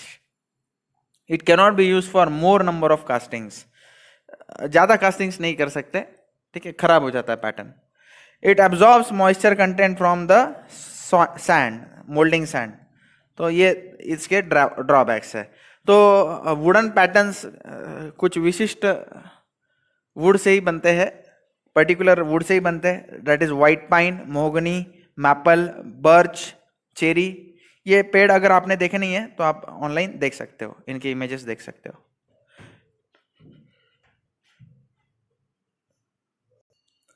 Next is metal pattern. Metal pattern को कैसा रहता है? It is has good surface finish, dimensional accuracy होती है, applied for mass production, do not absorb moisture content from the moulding sand. जो wooden pattern के drawbacks है वो इसमें फायदे हैं, ठीक है। लेकिन इसके ड्रॉबैक्स क्या है? ये एक्सपेंसिव होता है, करोजन हो सकता है मेटल का अगर फेरस है तो, ठीक है। Weight is more as compare to wooden pattern. Aluminium is the best pattern material, ठीक है। रास्ते के बाजू में जो कास्टिंग करते हैं लोग, उनके पास जनरली एल्यूमिनियम के ही पैटर्न होते हैं। प्लास्टिक पैटर्न, प्लास्टिक कैसा रहता है? Non corrosive, good surface finish, high dimensional accuracy, light in weight होता है, चीपर देन मेटेलिक पैटर्न। और ड्रॉबैक्स तो सब जानते हैं, ठीक है, प्लास्टिक से जूझ रहा है। Thermoplastic and thermosetting plastic can be used for making pattern.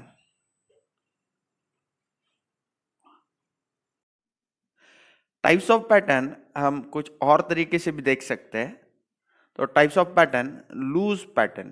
अच्छा, सबसे पहले पैटर्न क्या है? Pattern is replica of casting. जो हम चीज बनाना चाहते हैं उसका जो रेप्लिका है उसको हम पैटर्न कहते हैं, ठीक है। तो लूज पैटर्न, लूज पैटर्न मतलब क्या? It is a solid piece pattern और वन पीस पैटर्न, ठीक है। मैं एग्जांपल के तौर पे बताता हूँ, ठीक है। मान लो मुझे कोई आइडल बनाना है, मूर्ति बनानी है, ठीक है, गणपति बाप्पा की मूर्ति बनानी है। तो मैं क्या करूँगा? मेरे पास ऑलरेडी एग्जिस्टिंग मट्टी की एक मूर्ति है, ठीक है। वो मट्टी की मूर्ति मैं लूँगा, उससे मैं मोल्ड बनाऊंगा, मिट्टी में उसको रखूँगा, दबाऊंगा, रैमिंग करूँगा, फिर वो मिट्टी जो है शेप ले लेगी मोल्ड उस पैटर्न का।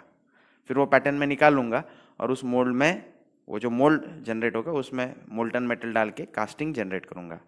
तो कास्टिंग जो जनरेट की with the help of what? Pattern, okay.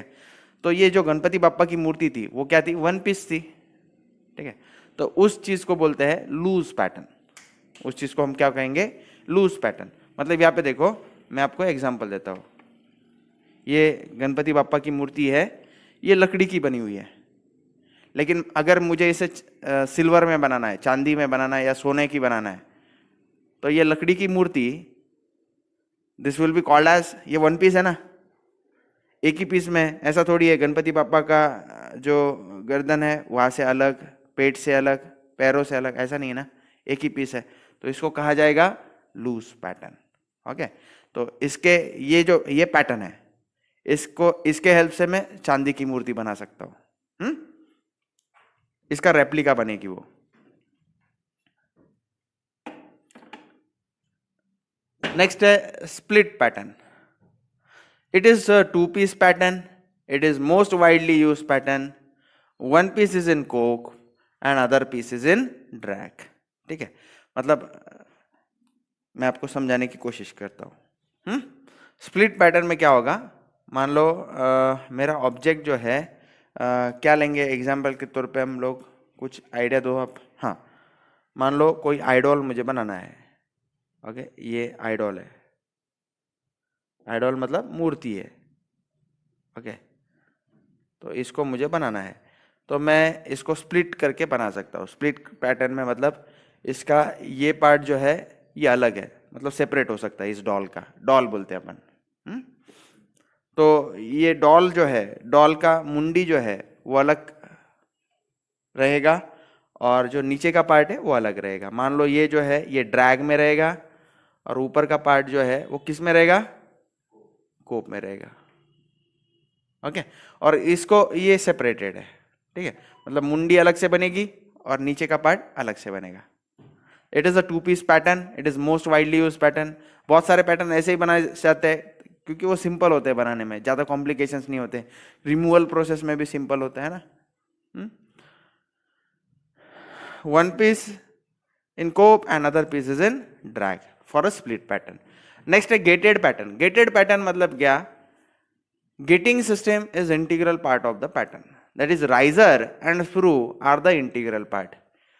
मतलब ये देखो, ये कंपोनेंट मुझे बनाना था, ठीक है, मेरा रिक्वायर्ड कंपोनेंट जो है वो क्या है, ये पार्ट है, ये रिक्वायर्ड है, रिक्वायर्ड कास्टिंग है।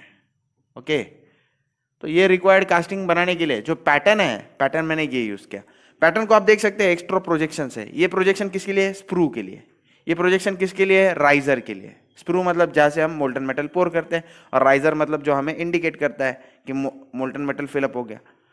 तो जो पैटर्न इनबिल्ट गेटिंग सिस्टम के साथ आए तो उसको कहते हैं गेटेड पैटर्न, उसको कहते हैं गेटेड पैटर्न। ओके, समझ में आ गया। मतलब यही डॉल अगर गेटेड पैटर्न में होती तो इसके आपको ऐसे नजर आता कि ये जो डॉल है ये कुछ ऐसी होती। गेटेड पैटर्न में कैसी होती, मैं आपको यहाँ पे ड्रॉ करके दिखाता हूँ। मान लो ये डॉल जो है, इसका मुझे मूर्ति बनाना है, तो ये कुछ ऐसी होती।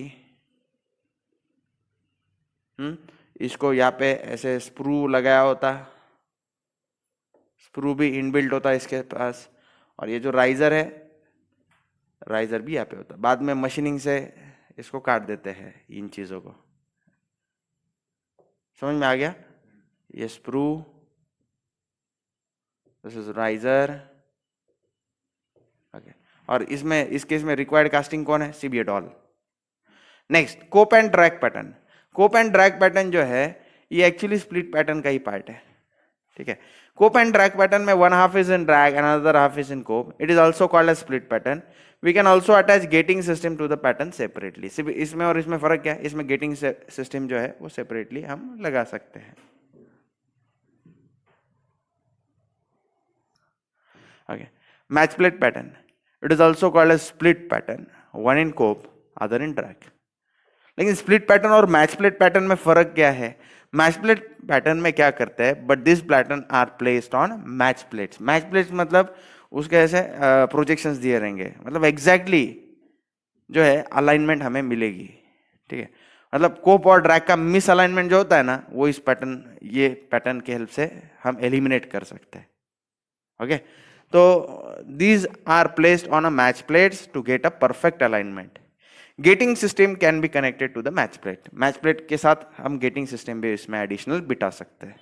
ओके, उसके बाद में अच्छा, इसमें से कोई पैटर्न अगर आपको समझ में ना आए तो आप ऑनलाइन उसका इमेजेस देख लो, क्लैरिटी आ जाएगी। आसान है लेकिन कोई प्रॉब्लम नहीं आता। स्वीप पैटर्न, स्वीप पैटर्न मतलब क्या, these are generally use to produce surfaces of revolution. मतलब फॉर एग्जाम्पल मैं आपको बताता हूँ, मुझे मान लो एक सिलेंडर प्रोड्यूस करना है, तो मैं क्या करूंगा, ये स्टिक है, इसको क्या करूंगा, इसको एक सेंट्रल एक्सिस के अबाउट क्या करूंगा, ऐसा स्वीप कर दूंगा, स्वीप कर दूंगा। जो मिट्टी है उसके अंदर इसको ऐसे स्वीप कर दूंगा। स्वीप करूंगा तो क्या जनरेट होगा, एक यस सर्कुलर शेप में जनरेट होगा। या फिर मुझे जो है एक ऐसा कंपोनेंट प्रोड्यूस करना है जो बीच में जो है रॉड के जैसे दिखे, और बाजू ऊपर जो है एक डिस्क दिखे, और नीचे भी एक डिस्क दिखे, तो मैं ऐसा स्वीपर यूज करूंगा। ये स्वीपर मिट्टी में ऐसे गोल घुमाऊंगा तो क्या होगा, बोलो भाई, ऐसे गोल घुमाऊंगा तो क्या होगा, ऊपर एक डिस्क तैयार हो रही है और नीचे भी एक डिस्क तैयार हो रही है, ठीक है। तो इस तरह से, या फिर इसको ऐसे गोल घुमाया तो क्या होगा, इसको स्वीप किया, गोल घुमाया तो क्या होगा, एक सिलेंडर जनरेट होगा। तो ऐसे हम कर सकते हैं। स्वीप पैटर्न क्या रहता है, these are generally use to produce surface of revolution. It is mainly use to produce symmetric casting. Symmetric casting में कौन से आ सकते हैं, मैं आपको बताता हूँ। आप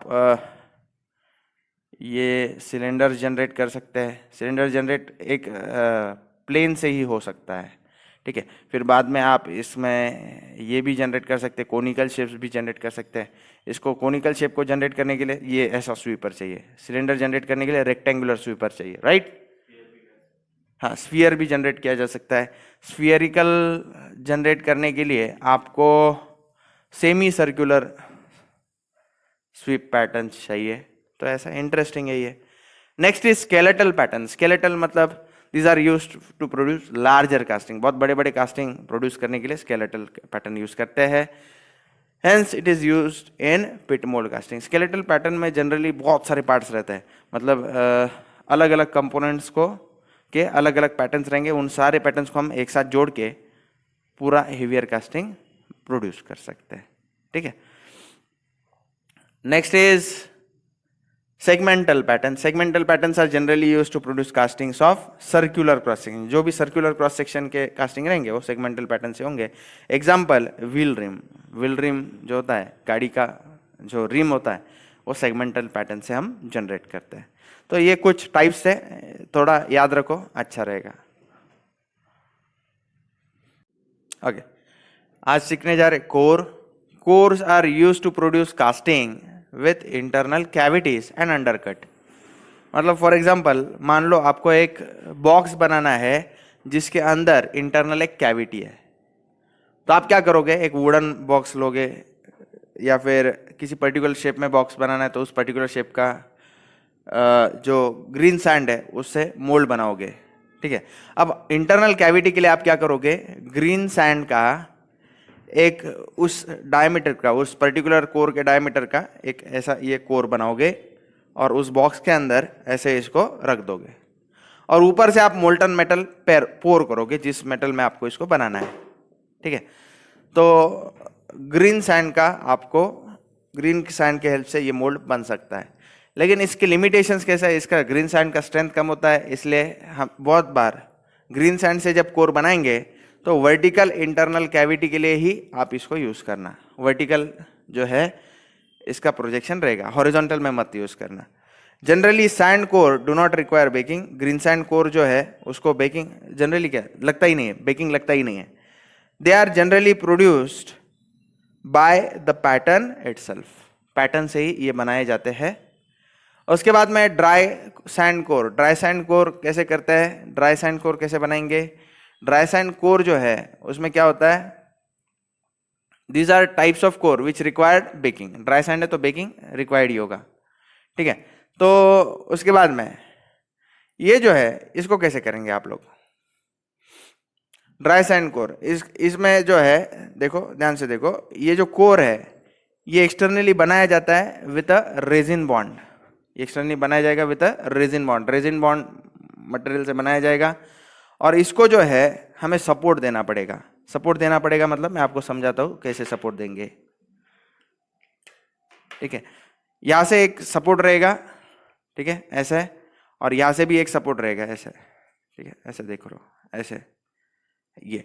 अब ये जो पिंस है ये बॉक्स के अंदर ऐसे टाई करेंगे हम। ये दिख रहा है आपको, ये देखो, ये बॉक्स है, ये पिंस यहां से लगी हुई है ऐसे। ठीक है, यहाँ पे ऐसे पिंस लगी हुई है ताकि वो नीचे ना गिरे। और नीचे से भी इसको सपोर्ट देना पड़ेगा। नीचे से सपोर्ट जो जनरली दिया जाता है, मान लो ये जो मुझे बॉक्स बनाना है जिसके अंदर हॉरिजॉन्टल कैविटी है, तो ये मान लो अगर आयरन का है तो नीचे जो सपोर्ट लगाएंगे तो वो उनको कहा जाता है टेक्निकल टर्म में चैपलेट्स। चैपलेट्स। तो आप क्या करो, वो चैपलेट्स जो है वो भी आयरन के बना दो। आपको अगर बॉक्स जो है आयरन का बनाना है तो चैपलेट्स भी क्या करो, आयरन के बना दो और इनको ऐसे यहाँ पे, मान लो ये आयरन के ही है, इनको यहाँ पे ऐसे गाड़ दिया जाएगा, इसके अंदर ही बना दिया जाएगा ऐसे। ठीक है। अब ये चैपलेट्स जो है वो क्या काम करेंगे, ये जब कोर हम बॉक्स में रखेंगे तो इसको नीचे से सपोर्ट देने का काम करेंगे। ऐसे नीचे से क्या करेंगे, सपोर्ट देंगे। ठीक है। ये जो है ये क्या है, मोल्ड का ही पार्ट हो गया। अभी यहां से भी सपोर्ट दिया हुआ था। कैसे सपोर्ट दिया था, ध्यान से देखो, ये देखो, ऐसे यहां से सपोर्ट दिया था और इसको यहां से ऐसे सपोर्ट दिया था। अब ये स्टेडी हो गया। ऊपर से मोल्टन मेटल पेयर करेंगे, पोर करेंगे। मोल्टन मेटल कौन सा रहेगा, मैंने कहा आयरन। ठीक है। अब ये भी किससे बना हुआ है, आयरन। अब ये जो चैपलेट्स है it will become a part of casting. ठीक है। वो बॉक्स जो है ऐसा बन गया, उसके बाद में आप क्या करोगे, मोल्ड को ऐसे निकाल दोगे। मोल्ड को निकाल दोगे, ये चैपलेट्स निकालोगे क्या, नहीं, वो उसका पार्ट ही हो गया। अभी समझ में आया ये कैसे किया जाता है। ठीक है। तो ध्यान से देखो, ये मुझे रिक्वायर्ड था जिसको मुझे बनाना है, तो इसके लिए मैंने कोर यूज किया। कोर का शेप कैसा, ऐसा है ना, समझ में आया। फिर कोर को सपोर्ट करने के लिए मैंने क्या किया, यहाँ पे नीचे क्या लगाए, चैपलेट्स। इधर से पिन, लॉकिंग पिन्स लगाए जो कि बॉक्स में मैं लॉक कर सकता हूं, है ना। चैपलेट्स या core support. Chaplets are made up of same casting material, so they are internally part of the casting. Now resin bond mould sand is a mould. Resin bond mould sand is a mould, या फिर generally use in a core, core में resin bond mould sand बहुत मतलब ऐसा strength वगैरह अच्छा है, cohesiveness उसका अच्छा है। Core is provided in a core box, ये जो बॉक्स है बाहर का इसको क्या कहेंगे, कोर बॉक्स, इसमें ये प्रोवाइड किया जाता। ठीक है, तो ये बहुत ही इंटरेस्टिंग पार्ट था और इंपॉर्टेंट पार्ट था एग्जाम पॉइंट ऑफ व्यू, इसको अच्छे से कर लेना चाहिए। Next is colour coding. Colour coding system is used to identify different parts of pattern. अलग अलग पार्ट जो है पैटर्न के उसको अलग अलग कलर से कलर किया जाता है। अगर लार्ज आपकी कंपनी है, ऐसा थोड़ा आप सिस्टम फॉलो करते हैं, तो कलर कोड जो है वो स्टैंडर्ड है, इंटरनेशनली एक्सेप्टेड है। तो types of parts like core paint, surface to be machine etcetera के लिए कलर कोड्स अलग अलग होते हैं। जैसे कि सरफेस टू बी लेफ्ट अनमशीन, जिस जहाँ पे मशीनिंग बिल्कुल नहीं करना है तो उसको ब्लैक कलर से पेंट किया जाता है। उसके बाद में सरफेस टू बी मशीन्ड, उसको रेड कलर से पेंट किया जाता है। उसके बाद में core prints, seats for loose core prints, उसको येलो कलर से पेंट किया जाता है। पार्टिंग सरफेसेस, मतलब यहाँ से चिक चालू होगा, यहाँ से ड्रैग, यहाँ से कोप, तो जो पार्टिंग सरफेसेस जो होते हैं उसको कलर नहीं दिया जाता, नो कलर। फिर बाद में स्टॉप ऑफ और सपोर्ट, ठीक है, सपोर्ट जो है वो black strip on a yellow background ऐसे किया जाता है।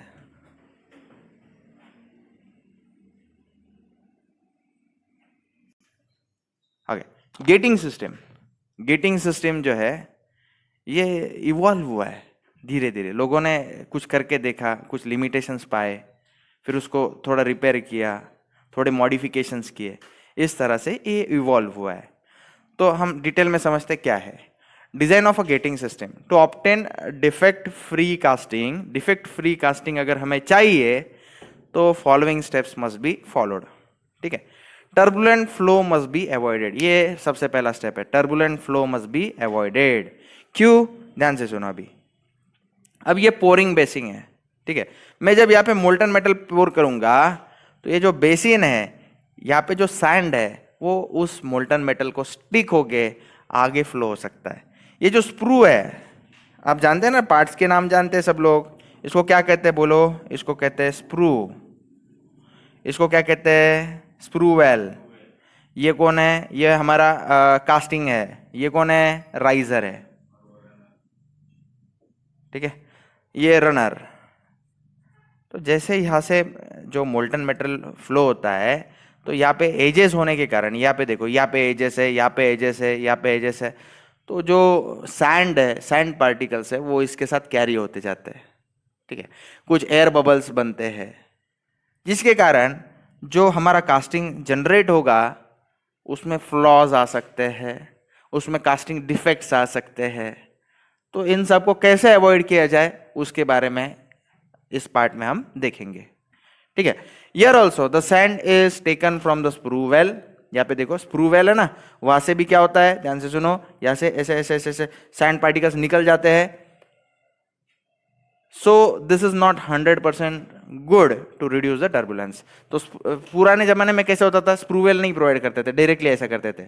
ठीक है, लेकिन उनको समझा बहुत ज्यादा सैंड जा रहा है, तो उसको अवॉइड करने के लिए उन्होंने स्प्रू वेल प्रोवाइड किया। लेकिन ये भी डिजाइन जो है वो 100% परफेक्ट नहीं है, तो उसके लिए उन्होंने क्या किया, ध्यान से सुनो। अभी ये जो पोरिंग बेसिन है, इसको कैसा, मैंने शुरुआत में क्या बताया, ये क्या है, शार्प एजेस है। तो शार्प एजेस को अवॉइड करने के लिए उन्होंने क्या किया, इसको थोड़ा टिल्ट कर दिया। ये वर्टिकल वॉल था ना, इसको थोड़ा टिल्ट कर दिया एट एंगल 45 डिग्री। अब इसमें पोर करते वक्त कैसे पोर करोगे, इसको ऐसे पोर करो, यहाँ से यहाँ से ऐसे ऐसे, दिख रहा है एरो, तो ऐसे पोर करो। और ये जो स्प्रू वेल है इसको और थोड़ा डीप बना दिया, और थोड़ा डीप बना दिया। अब इसके कारण थोड़ा सैंड इंक्लूजन है, थोड़ा कम हुआ, लेकिन पूरा ये भी पूरा 100% ट्रू नहीं है। ठीक है, vertical ward with pouring basin is tilted to 45 degree to the horizontal, लेकिन इसमें भी थोड़े थोड़े फ्लॉज आने लग गए। फिर उन्होंने थोड़ा शेप में और मॉडिफिकेशन किया। ये जो एज है, ठीक है, एग्जैक्ट था ना, तो इसको थोड़ा सा राउंडेड बना दिया। Sharp curve is given two year. ठीक है, एक कर्वी शेप बना दिया। कर्वी शेप क्यों बनाया, क्योंकि यहाँ पे देखो मोल्टन मेटल डायरेक्टली यहाँ पे हिट होता था, थोड़ी सी सैंड निकाल के आगे जाता था। तो डायरेक्टली हिटिंग ना हो, डायरेक्टली हिट ना करे सैंड के साथ, तो इसलिए यहाँ पे थोड़ा सा कर्व्ड शेप बना दिया, ताकि मोल्टन मेटल जो है थोड़ा ऐसा कर्वी शेप से ऐसे जाए। ओके, नेक्स्ट क्या करना चाहिए, ओके, जो प्रीवियस वर्जन था उसमें फिर और मॉडिफिकेशन किए, इसको और डीपर बनाया गया, पाया गया कि सैंड इंक्लूजन जो है मोल्टन मेटल के साथ एयर बबल जो है वो रिड्यूस हो गए हैं। उसके बाद में कुछ स्पेसिफिक डायमेंशंस तय किए गए हैं जिनको फॉलो करने होंगे। ठीक है, ये जो स्प्रू है उसको उसका डायमेंशन अगर डी बोलेंगे तो उसका हाफ यानी रेडियल डिस्टेंस पे ये कर्व बनाया जाएगा। फिर ये जो डेप्थ है, ये डेप्थ 2.5 टाइम्स डी रहेगा। ठीक है, where D is the thickness of the throat of the sprue. ठीक है, तो ऐसे किया गया। फिर इसमें और मॉडिफिकेशन किए गए, एक स्किन कोर बिठाया गया यहाँ पे। स्किन कोर का फायदा क्या है? It is provided to avoid large impurities but still it has a fine impurities to avoid. Fine impurities will be avoided by a strainer. देखो ये स्प्रू बिठाया, ये जो है स्किन कोर बिठाया गया। अब मोल्टन मोटल जब पोर होगा तो सैंड के इंप्यूरिटीज आएंगे, लार्ज इंप्यूरिटीज अगर होंगे तो ये इनको जो है पीछे ही ढकेल देगा स्किन कोर। लेकिन छोटी छोटी इंप्यूरिटीज है उनको भी हटाना है तो यहाँ पे एक स्ट्रेनर बिठाएगा। स्ट्रेनर मतलब जाली। ठीक है, जाली जो होती है वो बिठाई गई। अब ये जाली जो है आप सोचोगे मेल्ट हो जाएगी मोल्टन मेटल गया तो वो जाली जो है लोहे की नहीं है, वो सिरेमिक मटेरियल की है। It is ceramic strainer. Ceramic strainer होने के कारण उसका टेम्परेचर जो है वो विथस्टैंड कर जाती है, तो स्मॉल इंप्यूरिटी स्ट्रेनर निकाल देगा। फिर बाद में इसको जो है ये जो स्प्रू वेल है वो उससे भी थोड़े इंप्यूरिटीज ऐड हो जाते हैं। वो इंप्यूरिटीज जो है उसको अवॉइड करने के लिए यहाँ पे सिंक बॉब बिठाया गया। सिंक बॉब जो है ऐसा बल्जिंग पार्ट है, जब मोल्टन मेटल यहाँ से जाएगा तो इंप्यूरिटीज नीचे सेटल डाउन हो जाएंगी और जो प्योर मेटल है वही आगे बढ़ेगा। सिंक बॉब क्या करता है? It avoid impurity to go with it. ठीक है, तो ये फाइनल शेप जो है आप मान सकते हैं ये बहुत अच्छा है as compare to the initial one. तो ऐसे इसमें मॉडिफिकेशन आगे भी होते रहेंगे। ठीक है, वही मॉडिफिकेशंस करने का काम आप लोगों का है, इंजीनियर्स का है। ठीक है, तो उसके बाद में हम स्प्रू के शेप के बारे में बात करेंगे। स्प्रू का शेप जो है अगर नॉन टेपर्ड रहे, नॉन टेपर्ड मतलब ये वॉल जो है ये वर्टिकल अगर रहे तो इसमें कैसे होता है, जब मोल्टन मेटल हम पोर करते हैं तो वो जो है थोड़ा कॉन्वर्ज हो जाता है। इसके कारण ये बाजू में जो आप देख सकते हैं ये लो प्रेशर जोन जनरेट होता है और यहाँ पे एयर स्टक हो जाती है। Air gets mixed with the molten metal and we get defective casting. This phenomena is called aspiration effect. ये जो फेनोमेना है जहाँ पे लो प्रेशर जोन एक्ट होता है और एयर जो है मोल्टन मेटल के अंदर ट्रैप हो जाती है, इसको बोलते हैं एस्पिरेशन इफेक्ट। ये एस्पिरेशन इफेक्ट अगर आपको रिड्यूस करना है तो आपको जो स्प्रू जो है उसका शेप चेंज करके उसको थोड़ा टेपर्ड बनाना चाहिए। टेपर्ड शेप का फायदा क्या है? टेपर्ड शेप का फायदा क्या है? ये एस्पिरेशन इफेक्ट को आप रिड्यूस कर सकते हो। ठीक है, ये जो एस्पिरेशन इफेक्ट है, this phenomena is undesirable, so we go for tapered sprue to avoid the aspiration effect. तो ये था हमारा गेटिंग सिस्टम का डिजाइन। तो ऐसे कैसे मॉडिफाई करते हैं वो हमने यहाँ पे सीखा। Next is gating ratio. It is the ratio defined as ratio of sprue area runner area is to in gate area. ठीक है, तो स्प्रू का एरिया को एस कहूंगा, रनर के एरिया को आर कहूंगा, इन गेट के एरिया को आई कहूंगा। तो S is to R is to 1, आप ऐसे याद रखो, एस आर आई। तो इसको कहते हैं गेटिंग रेशियो। ये गेट में एक बार पूछा गया क्वेश्चन है। Okay, types of gating system. तो गेटिंग सिस्टम दो तरह की होती है, एक होती है नॉन प्रेशराइज्ड गेटिंग सिस्टम और दूसरी होती है pressurised gating system. Non pressurise gating system में क्या होता है? No pressure involve in the flow of molten metal. Molten metal जो है अपना अंडर ग्रेविटी फ्लो होता रहेगा, एक्सटर्नल प्रेशर जो है उसके ऊपर अप्लाई नहीं किया जाएगा। ये non pressurised gating system. Tapered sprue is preferred in this system. Gating ratio for non pressurised gating system is 1:4:4। मतलब क्या? स्प्रू एरिया अगर 1 है तो रनर का एरिया कितना होगा? 4 और इनगेट एरिया कितना होगा? 4 होगा। ठीक है, रनर आप जानते हो ना, स्प्रू वेल के आगे जो होता है उसको रनर कहते हैं। चलो उसके बाद में next pressurised gating system. Ingate area in this system is the lowest और minimum, that is the reason why backing pressure is maintained at the ingate area. जो अंदर आ रहा है मोल्टन मेटल तो उसका एरिया कम है, तो वो कम एरिया से ज्यादा अगर पास करना है मोल्टन मेटल तो बैकिंग प्रेशर रिक्वायर्ड है, पीछे से धक्का देना पड़ता है। तो that is provided here, so it is called as PGS, that is pressurized getting system. Aspiration effect is avoided by using pressurized getting system. Aspiration effect आप जानते हो जो एयर एयर लूप्स तैयार हो जाते हैं वो यहाँ से अवॉइड किए जाते हैं, क्योंकि हम मोल्टन मेटल को फोर्सफुली प्रेशर थ्रू प्रेशर अंदर भेज रहे हैं। ठीक है, gating ratio for the pressurise gating system is 1:2:1, 1:2:1, मतलब स्प्रू एरिया 1 है तो रनर एरिया 2 है, इनगेट एरिया अगेन 1 है। तो ये आपको याद रखना है। Okay, next types of gating system, top gate, bottom gate, parting gate. Top gate क्या होता है? अगर ऊपर से मोल्टन मेटल हम पोर कर रहे हैं तो that is top gate. Molten metal is directly poured into mould from a strainer, strainer लगाया है मोल्ड के अंदर डायरेक्टली, ये मोल्ड है, मोल्ड के अंदर डायरेक्टली मोल्टन मेटल जा रहा है। बॉटम गेट मतलब क्या? एम्प्लॉयड फॉर लार्जर कास्टिंग, बहुत बड़ी कास्टिंग है तो वहां से इवनली मोल्टन मेटल जाना चाहिए, तो इसलिए नीचे से जो है फ्रॉम बॉटम हम जो है मोल्टन मटेरियल बेचते हैं, तो इसको कहते हैं बॉटम गेट। और पार्टिंग सिस्टम, गेट सिस्टम मतलब क्या? हमारा जो गेट है आधा ऊपर की तरफ यानी कोप की तरफ रहेगा और आधा ड्रैग की तरफ रहेगा। मतलब रनर पार्ट जो है वो कहाँ पे है? ड्रैग में है, और वो जो स्प्रू और वो पार्ट है राइजर, वो पार्ट कहाँ पे है? कोप की तरफ है। ठीक है, the molten metal enters the cavity along the parting line, मतलब ये पार्टिंग लाइन जो है, पार्टिंग लाइन के ऊपर मेन गेटिंग सिस्टम रहेगा ऐसा।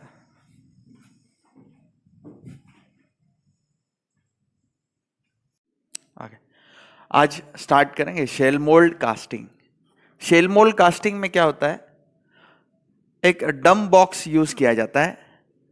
डम बॉक्स के अंदर प्री हीटेड पैटर्न पुट किया जाता है। ठीक है, उसके अंदर कुछ सैंड, फाइन सैंड ग्रेन्स होते हैं। फाइन सैंड ग्रेन्स में रेजिन, रेजिन यानी गम जैसा कुछ, तो रेजिन जो है वो फेनॉल अल्डिहाइड यूज होता है।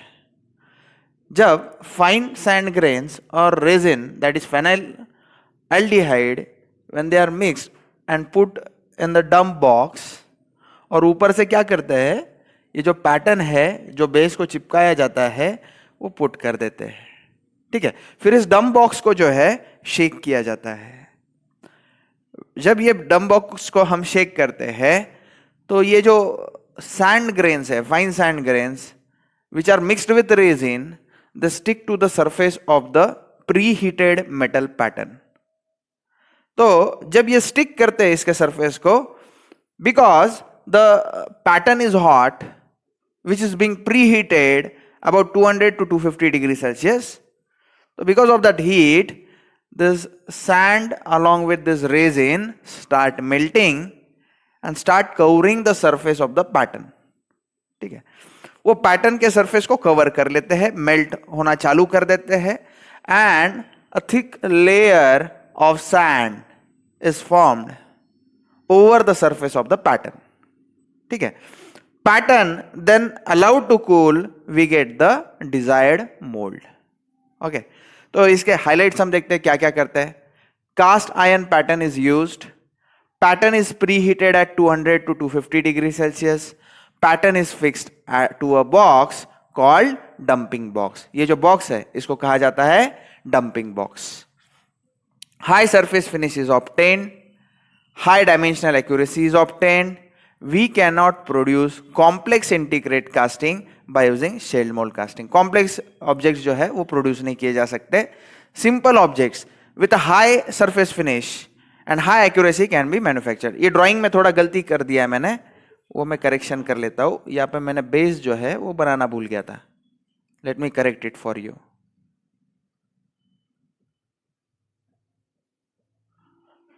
अब ये तीनों ड्राइंग्स सेम है।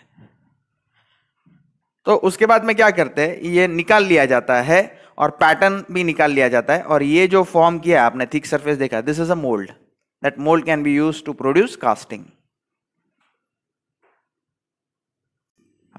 Next is investment casting. Investment casting जो है वो क्रिटिकल ऑब्जेक्ट्स जो है, ऐसे कॉम्प्लिकेटेड ऑब्जेक्ट्स जो है वो बनाने के लिए काम आता है। इन्वेस्टमेंट कास्टिंग में मान लो मैं गियर मैन्युफैक्चर कर रहा हूँ, तो बहुत सारे गियर्स मैं वैक्स पैटर्न के बनाऊंगा। ये जो है ये गियर्स है, ये एक गियर है, this is another gear, second gear, this is third gear, this is fourth gear, this is fifth and this is sixth gear. ऐसे बहुत सारे गियर्स में वैक्स पैटर्न में बनाऊंगा, उन सबको अटैच करूंगा एक सेंट्रल स्टेम से। ठीक ठीक है, वैक्स में बनाऊंगा, फिर उनको मैं एक स्लरी में डिप करूंगा। स्लरी जो है एक पेस्ट लाइक लिक्विड है, उसमें उसको डीप किया जाएगा और उसको लटका दिया जाएगा एक किसी पेड़ पे या किसी खंबे पे, थोड़े देर उसको सूखने दिया जाएगा। उसके बाद में वो जो है स्लरी जो है एक थिक लेयर फॉर्म कर लेगी। आपको ब्लू कलर में लेयर नजर आ रहा है, वो थिक लेयर स्लरी का है, सिरेमिक स्लरी का लेयर है, और अंदर का जो पोर्शन है white portion is a wax pattern. ठीक है, वैक्स पैटर्न किससे बनाया हुआ है? वैक्स से। ठीक है, उसके बाद में क्या किया जाता है, ये सूखने के बाद, सिरेमिक स्लरी सूखने के बाद उसको हीट किया जाता है, वैक्स जो है मेल्ट हो जाता है, फिर उसको निकाल दिया जाता है, पोर करके उल्टा करके निकाल दिया जाता है। फिर ये जो सिरेमिक स्लरी का जो स्ट्रक्चर बना उसको प्री हीटिंग किया जाता है 400 to 300 डिग्री सेल्सियस तक। अब वो यूज किया जा सकता है as a mould for casting purpose. ठीक है, फिर इसमें हम मोल्टन मेटल जो है, मोल्टन मेटल इसके अंदर पोर कर सकते हैं इन अ सिरेमिक मोल्ड। ठीक है, इसमें मोल्टन मेटल पोर करने के बाद ये जो है पूरी स्पेस, अंदर की स्पेस ऑक्यूपाई कर लेगा मोल्टन मेटल। फिर जब ये ठंडा हो जाएगा, इस आउटर स्ट्रक्चर को ब्रेक किया जाएगा with simple shot of hammer, ये टूट जाएगा और अंदर हमें डिजायर्ड पार्ट जो है वो मिलेंगे। बहुत अच्छे टॉलरेंस हम इसमें अचीव कर सकते हैं। ठीक है, सरफेस फिनिश भी बहुत अच्छी मिलती है, लेकिन ये जो प्रोसेस है ये टाइम कंज्यूमिंग है। ठीक है, मास प्रोडक्शन के लिए ये फिजिबल नहीं है, लेकिन कॉम्प्लिकेटेड स्ट्रक्चर्स इससे हम कास्ट कर सकते हैं। तो एक बार फिर से रिवाइज कर लेते हैं क्या क्या देखा हमने। We have to first produce a wax pattern of same size and shape that we want to cast by a fusion process. ठीक है, उसके बाद में take this by this process, ऐसा लिखना सही रहेगा, by this process of same size and shape that we want to cast by this process. Okay, take this wax pattern and dip it in a ceramic slurry. एक paste रहेगा ceramic का उसको हम ceramic slurry कहेंगे, उसमें dip करेंगे। Then hang this to a tree, tree मैंने लिखा है, आप किसी भी चीज को हैंग कर सकते हो। Then the excess slurry drains off, then now heat it and invert the entire system. Invert क्यों करो? क्योंकि अंदर का जो वैक्स है वो मेल्ट हो गया, उसको निकाल दो। Now the ceramic structure can be use as a mould. लेकिन उसको एज अ कास्टिंग के लिए यूज करने के लिए क्या करना पड़ेगा? Ceramic structure can be use for casting after it is heated, या फिर ऐसा लिखना चाहिए था यहाँ पे pre heated for 300 degree Celsius to 400 degree Celsius. Okay, next is die casting. Die casting it is of two types, एक है परमानेंट डाई कास्टिंग, एक है प्रेशर डाई कास्टिंग। ठीक है, तो परमानेंट डाई कास्टिंग में क्या होता है? Employed for mass production. एक परमानेंट डाई बनाया हुआ होता है, मोल्टन मेटल जो है उसके अंदर पोर किया जाता है, use to produce intricate shape. Intricate मतलब डिफिकल्ट शेप, ठीक है, जो बनाने में कॉम्प्लिकेटेड हो, ऐसे शेप्स बनाने में परमानेंट डाई कास्टिंग काम आता है। Use for permanent mould called die. Permanent जो मोल्ड होता है जो कभी खराब नहीं होगा, उसको क्या कहते हैं हम? Die. Molten mold flows through the die by gravity. This is the reason because of which we call die casting as a permanent die casting process. High dimensional accuracy is obtained by this process. This is generally applied for non-ferrous metals. Zinc वगैरह इस तरह के जो metals है non-ferrous होते हैं। Here we can use sand core, metallic or a metallic core. Sand core use कर सकते हैं या फिर metallic. If we use a sand core, it is called as a semi-permanent casting. क्योंकि sand जो है कुछ uses के बाद break हो जाएगा या खराब हो जाएगा, ठीक है, लेकिन metallic जो है वो permanent है। sand core क्या रहेगा? semi-permanent. ओके, ड्रॉबैक क्या है? डाई जो है वो बहुत ही एक्सपेंसिव होता है, तो ये इसका ड्रॉबैक है। तो आपको अगर मास प्रोडक्शन करना है तो ही आप ये जो है परमानेंट डाई कास्टिंग यूज करो, नहीं तो नहीं, नहीं तो सैंड कास्टिंग ही अच्छा है। आगे प्रेशर डाई कास्टिंग प्रोसेस या फिर die casting. Molten metal flow by applying pressure. Hot chamber die casting या कोल्ड चेंबर डाई कास्टिंग, ये इसके दो टाइप्स है। हॉट चेंबर डाई कास्टिंग में क्या होता है? फर्नेस इटसेल्फ जो है वो इंटीग्रल पार्ट होता है हॉट कास्टिंग का। मतलब उस फर्नेस के अंदर ही मेटल को मोल्ड किया मेल्ट किया जाएगा। किसमें? If it is a hot chamber die casting. लेकिन कोल्ड चेम्बर डाई कास्टिंग में क्या होता है, जो मेटल हम मेल्ट करते हैं या फिर लिक्विफाई करते हैं, it is done outside the system. तो ये दोनों में फर्क है।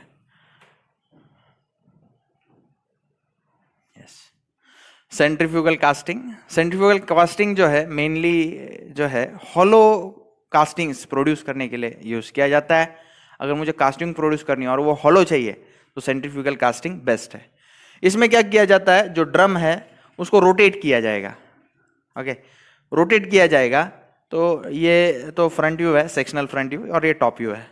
ठीक है, तो मोल्टन मेटल जो है सेंट्रीफ्यूगल फोर्स के कारण बाजू हो जाता है और जो है हमें हॉलो कास्टिंग प्रोड्यूस करने में हेल्प करता है। तो closed to produce hollow casting, ये जो सिस्टम है ये कैसा है, क्लोज्ड है। Molten metal is poured in a rotating drum cavity by centrifugal force, molten metal is forced out radially and casting is produced. ठीक है, कास्टिंग डिफेक्ट्स, टोटल 20 टाइप्स के कास्टिंग डिफेक्ट्स मैं आपको समझाऊंगा, इससे ज्यादा भी डिफेक्ट्स हो सकते हैं। लेकिन मोस्टली जो जो इंपॉर्टेंट डिफेक्ट्स है वो इसमें कवर हो जाते हैं, ये जो 20 टाइप के डिफेक्ट्स मैं आपको पढ़ाने जा रहा हूं। तो पहला है ब्लो। ब्लो जो है कुछ इस तरह दिखता है। ठीक है, ये दिखाई दे रहा है, this is a blow. Okay, generally it is found on the convex surface of the casting.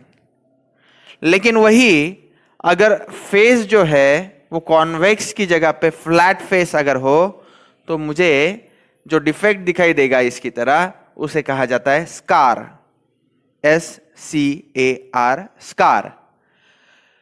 ये जो स्कार है ये अगर ओपन है टॉप फेस से, ये सारे जो है ना ये सेक्शनल व्यू है, मतलब मेटल को काटने के बाद जो दिखाई देता है वो मैंने आपको दिखाया। हैचिंग दिखाई दे रही है, मतलब वो काटने के बाद, कास्टिंग मेटल को काटने के बाद जो दिखाई देता है। अब स्कार जो है वो अगर ओपन टू एयर हो, मतलब यहां से इसको कट किया जाए, तो जो डिफेक्ट नजर आएगा उसे कहा जाता है ब्लिस्टर, उसे कहा जाता है ब्लिस्टर। ओके, कुछ कभी कभी क्या होता है, अंदर जो है कास्टिंग करते वक्त गैसेस एंटर कर जाते हैं, पेनिट्रेट कर जाते हैं, तब जो डिफेक्ट जनरेट होता है मेटल को काटने के बाद अंदर की तरफ अगर होल्स नजर आए तो उन होल्स को कहा जाता है गैस होल्स, उनको कहा जाता है गैस होल्स। उसके बाद में आता है पिन होल्स। पिन होल्स जो है वो मेटल काटने के बाद अंदर दिखते, वो नहीं, मटेरियल काटने के बाद अंदर दिखते वो गैस होल्स, बड़े बड़े हो तो गैस होल्स। मटेरियल के सरफेस पे, कास्टिंग मेटल के सरफेस पे जो पिन, छोटी छोटी पिन से अगर होल्स किए जाए तो कैसे नजर आएंगे, उस तरह से नजर आते हैं, तो उनको कहा क्या जाता है, पिन होल्स। ये सरफेस पे पाया जाने वाला डिफेक्ट है, इसलिए मैंने इसको हैचिंग नहीं दिखाई है। ठीक है, ओके, यही छोटे छोटे पिन जैसे होल्स अगर अंदर की तरफ पाए जाए, मतलब मटेरियल को काटने के बाद अंदर की तरफ पिन होल जैसे होल्स पाए जाए, तो उनको कहा जाता है पोरोसिटी। ठीक है, आप ब्रेड लाते हो, ब्रेड को अगर कट करते हो अंदर कैसा रहता है, वो पोरस होता है, तो उसके जैसा मेटल भी पोरस हो अंदर से तो उसको कहा जाता है पोरोसिटी। फिर आता है ड्रॉप। ड्रॉप मतलब छोटे से अनइवन सरफेस पाए जाते हैं सरफेस के ऊपर, तो उसको कहा जाता है ड्रॉप। उसके बाद है ड्रॉस, ये नॉन मेटेलिक इंक्लूजन्स। अगर नॉन मेटेलिक इंक्लूजन्स मोल्ड के अंदर, ये कास्टिंग के अंदर पाया जाए तो उसको कहा जाएगा डिफेक्ट। ये डिफेक्ट क्या होता है, नॉन मेटेलिक इंक्लूजन। वो नॉन मेटेलिक इंक्लूजन अगर सरफेस पे पाया जाता है तो उसको कहा जाता है ड्रॉस। सरफेस पे नॉन मेटेलिक इंक्लूजन होगा तो उसको कहेंगे ड्रॉस। हम एक बार रिवाइज कर लेते क्या क्या है। सबसे पहले था ब्लो, जो कि जनरली पाया जाता है कॉन्वेक्स सरफेस पे। फिर है स्कार, जो पाया जाता है फ्लैट सरफेस पे। स्कार को का ही अगर ओपन फेस टू एयर हो तो उसको कहा जाएगा ब्लिस्टर। अंदर की तरफ बड़े बड़े अगर गैस के होल्स हो तो उसको कहा जाएगा gas holes. On the surface of the casting जो होता है उसे को कहा जाता है पिन होल्स। पिन होल्स जैसा ही अगर हम कास्टिंग को काटने के बाद अंदर की तरफ देखें तो उसको कहा जाता है पोरोसिटी। सरफेस के ऊपर होता है ड्रॉप। नॉन मेटेलिक इंक्लूजन्स भी एक डिफेक्ट ही है। ओके, नेक्स्ट है dirt. Some sand particle get stick to the molten material, जिसके कारण डर्ट लगी हुई है कास्टिंग मटेरियल के ऊपर ऐसा लगता है। उसके बाद में वॉश। वॉश मतलब जो मोल्टन मटेरियल है वो शिफ्ट हो जाता है and moves towards the casting, और जो गेट का पैटर्न है वो यहाँ पे नजर आना चालू हो देता है। ये जो है ये वॉश, ये नीचे वाला ये तो काट देंगे हम, लेकिन ये जो है इसको कहेंगे हम वॉश। उसके बाद में पेनिट्रेशन, ये वॉश जनरली वो सैंड जो है वो उसके साथ कैरी हो जाती है, तो वो इंक्लूजन आ जाता है। पेनिट्रेशन जनरली ड्रॉप के जैसा है, ड्रॉप हमने देखा था 7th वाला पॉइंट, उसके जैसा है, लेकिन इसमें स्पाइक्स जो है बहुत बड़े रहते हैं। It is almost same like drop. उसके बाद में बकल, बकल जो है ये नजर आ रहा है आपको, ये डिफेक्ट जो है इसको बकल कहा जाता है। उसके बाद में आता है रैट टेल। रैट टेल जो है मटेरियल यहाँ तक पूरी तरह से नहीं पहुंच पाता, तो रैट टेल जनरेट होता है। जनरली ये कास्टिंग का शेप ऐसा होना चाहिए था, लेकिन यहाँ पे मटेरियल नहीं पहुंचा है, तो एक रैट के टेल जैसा शेप जनरेट हुआ, इसको कहा जाता है रैट टेल। उसके बाद में स्वेल। स्वेल तब जनरेट होता है जब कॉर्नर की, मोल्ड के कॉर्नर की मिट्टी निकल जाए, ठीक है, कॉर्नर की सैंड निकल जाती है, इसलिए ये डिफेक्ट आता है, इसको ये स्वेलिंग जैसा लगता है, ठीक है। उसके बाद में आता है मिश्रण। मिश्रण मतलब मैंने जो है वो मोल्टन मेटल पोर किया, लेकिन वो आखिरी तक नहीं पहुंच पाया। ये दिख रहे हैं आप, यहाँ पे मेटल, मोल्टन मेटल पोर्स नहीं पाया, उससे पहले ही ये ठंडा हो गया, तब मिश्रण जैसा डिफेक्ट आता है। Molten metal solidifies before reaching a final point, तो मिश्रण आता है।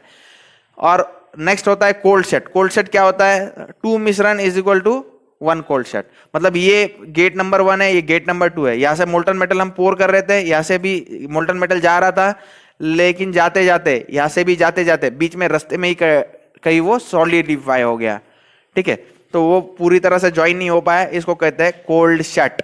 मतलब ठंडा हो गया और रुक गया, ठंडा हो गया रुक गया, इसको कहते हैं cold shut.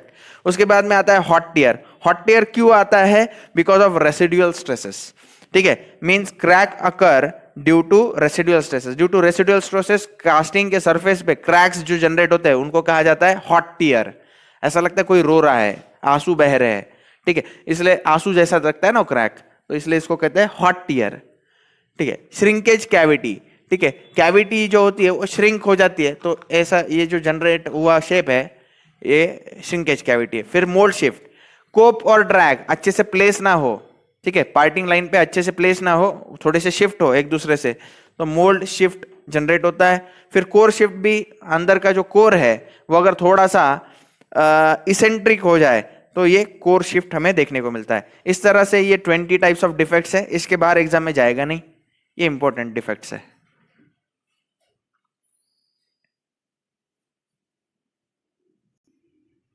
Next is pattern allowances. Generally मैं बहुत सारे पैटर्न अलाउंसेस होते हैं, इंपॉर्टेंट 5 पैटर्न अलाउंसेस मैं आपको पढ़ा रहा हूं। First is shrinkage allowances. Almost all metal shrink और कॉन्ट्रैक्ट। श्रिंक होता है, उसी को दूसरा नाम कॉन्ट्रैक्ट है, on solidification. So to compensate the reduction in size of the casting, size of the pattern is to be increased. The allowance provided for this is called as a shrinkage allowance. ठीक है, तो casting जो है वो क्या होता है, ध्यान से सुनो, वो जो है कूल होने के बाद श्रिंक हो जाता है, तो पहले ही पैटर्न बनाते वक्त थोड़ा सा बड़े साइज का बनाओ, ताकि जब श्रिंक हो जाए तो एक्चुअल जो डायमेंशंस चाहिए वो हम पा सके। तो उस तरह का जो अलाउंस है उसको कहा जाता है श्रिंकेज अलाउंस, ठीक है। कास्टिंग मान लो हमारा x बाय वाई साइज का है, तो पैटर्न जो बनेंगे x plus delta x, y plus delta y, where delta x and delta y are the allowances provided to the pattern. तो कास्ट आयरन का जनरली अलाउंस जो होता है वो है 10 mm for per meter. Brass, copper, aluminium के लिए थोड़ा ज्यादा होता है क्योंकि इनमें श्रिंकेज ज्यादा है, तो इट इज 15 mm पर मीटर। स्टील के लिए सबसे ये 20 mm पर मीटर, और जिंक और लीड में सबसे ज्यादा it is 25 mm allowance provided for per metre length. तो these are typical values of shrinkage allowances.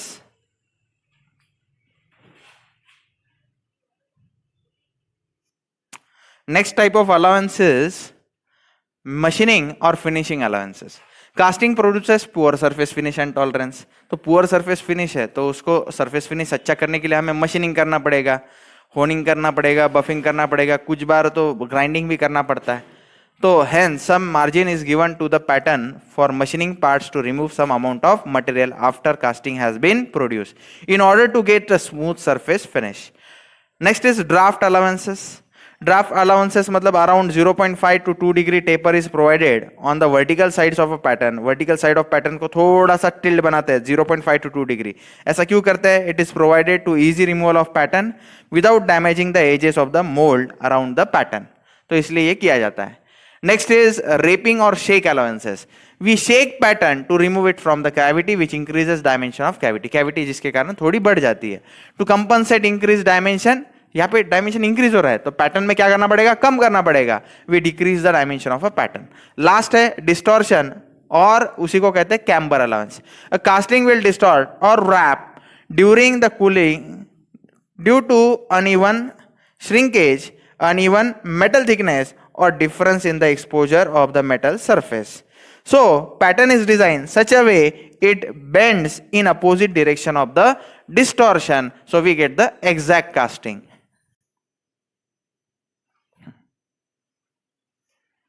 Next is solidification time. During solidification in early stages, a thin solid skin begins to form at a cool molds. मान लो मैं आपको उदाहरण के तौर पे एक बताता हूँ. मान लो ये कोई मेरा ऑब्जेक्ट है जो सॉलिडिफाई होने वाला है. मैं रफली बनाता हूँ. ये देखो, ये ऑब्जेक्ट है जो सॉलिडिफाई होने वाला है. शुरुआत में क्या है, मैंने मोल्टन मेटल मान लो पोर किया. मोल्टन मेटल जब मैं पोर करता हूँ तो सॉलिडिफिकेशन कैसे होता है, शुरुआत में जो मोल्ड का स्किन है वहां पे सॉलिडिफिकेशन बिगिन होता है. ये स्किन जो है सॉलिडिफाई होगा, बिगिन्स टू फॉर्म. ठीक है. During solidification early stages a thin solidified skin begins to form at a cool mould wall. Cool mould walls में सॉलिडिफाई होगा. As time passes the skin thickness with flat mould walls. ये जो skin है ना ये बड़ी बड़ी होती जाएगी. स्किन का थिकनेस जो है एज टाइम पासेस ये थिकनेस बढ़ते जाएगा. ओके. This thickness is proportional to the square root of time. Square root of time मतलब जैसे जैसे टाइम बढ़ेगा उस हिसाब से ये बढ़ता जाएगा. मान लो टाइम 2 गुना हो गया तो थिकनेस जो है कितना परसेंट बढ़ेगा, 2 गुना हो गया मतलब अंडर रूट ऑफ 2 करना पड़ेगा. Under root of 2 is how much, 1.41 times. 1.41 times मतलब कितना परसेंटेज हुआ, इट इज 141%. मतलब शुरुआत में अगर 100% है तो एक्स्ट्रा सॉलिडिफिकेशन कितना हुआ, 41%. तो थिकनेस जो है टाइम 2, मान लो टाइम 1 मिनट था तो 2 मिनट में कितना थिकनेस बढ़ा, 41%.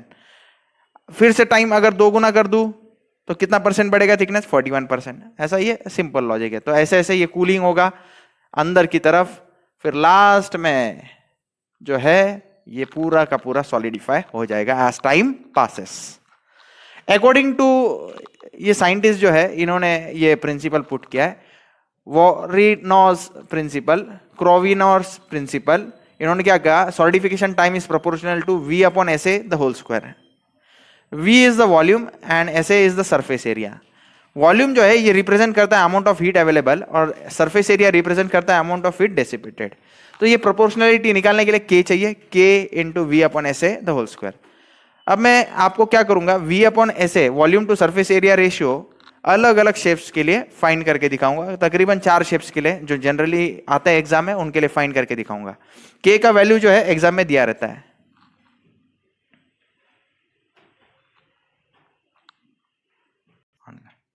Okay. Solidification of certain shapes. Shape का नाम है क्यूब, उसका डिजाइन ऐसा दिखता है. क्यूब मतलब हर फेस जो है उसका, ये मान लो A है तो ये भी क्या हो जाएगा A, ये भी क्या हो जाएगा A.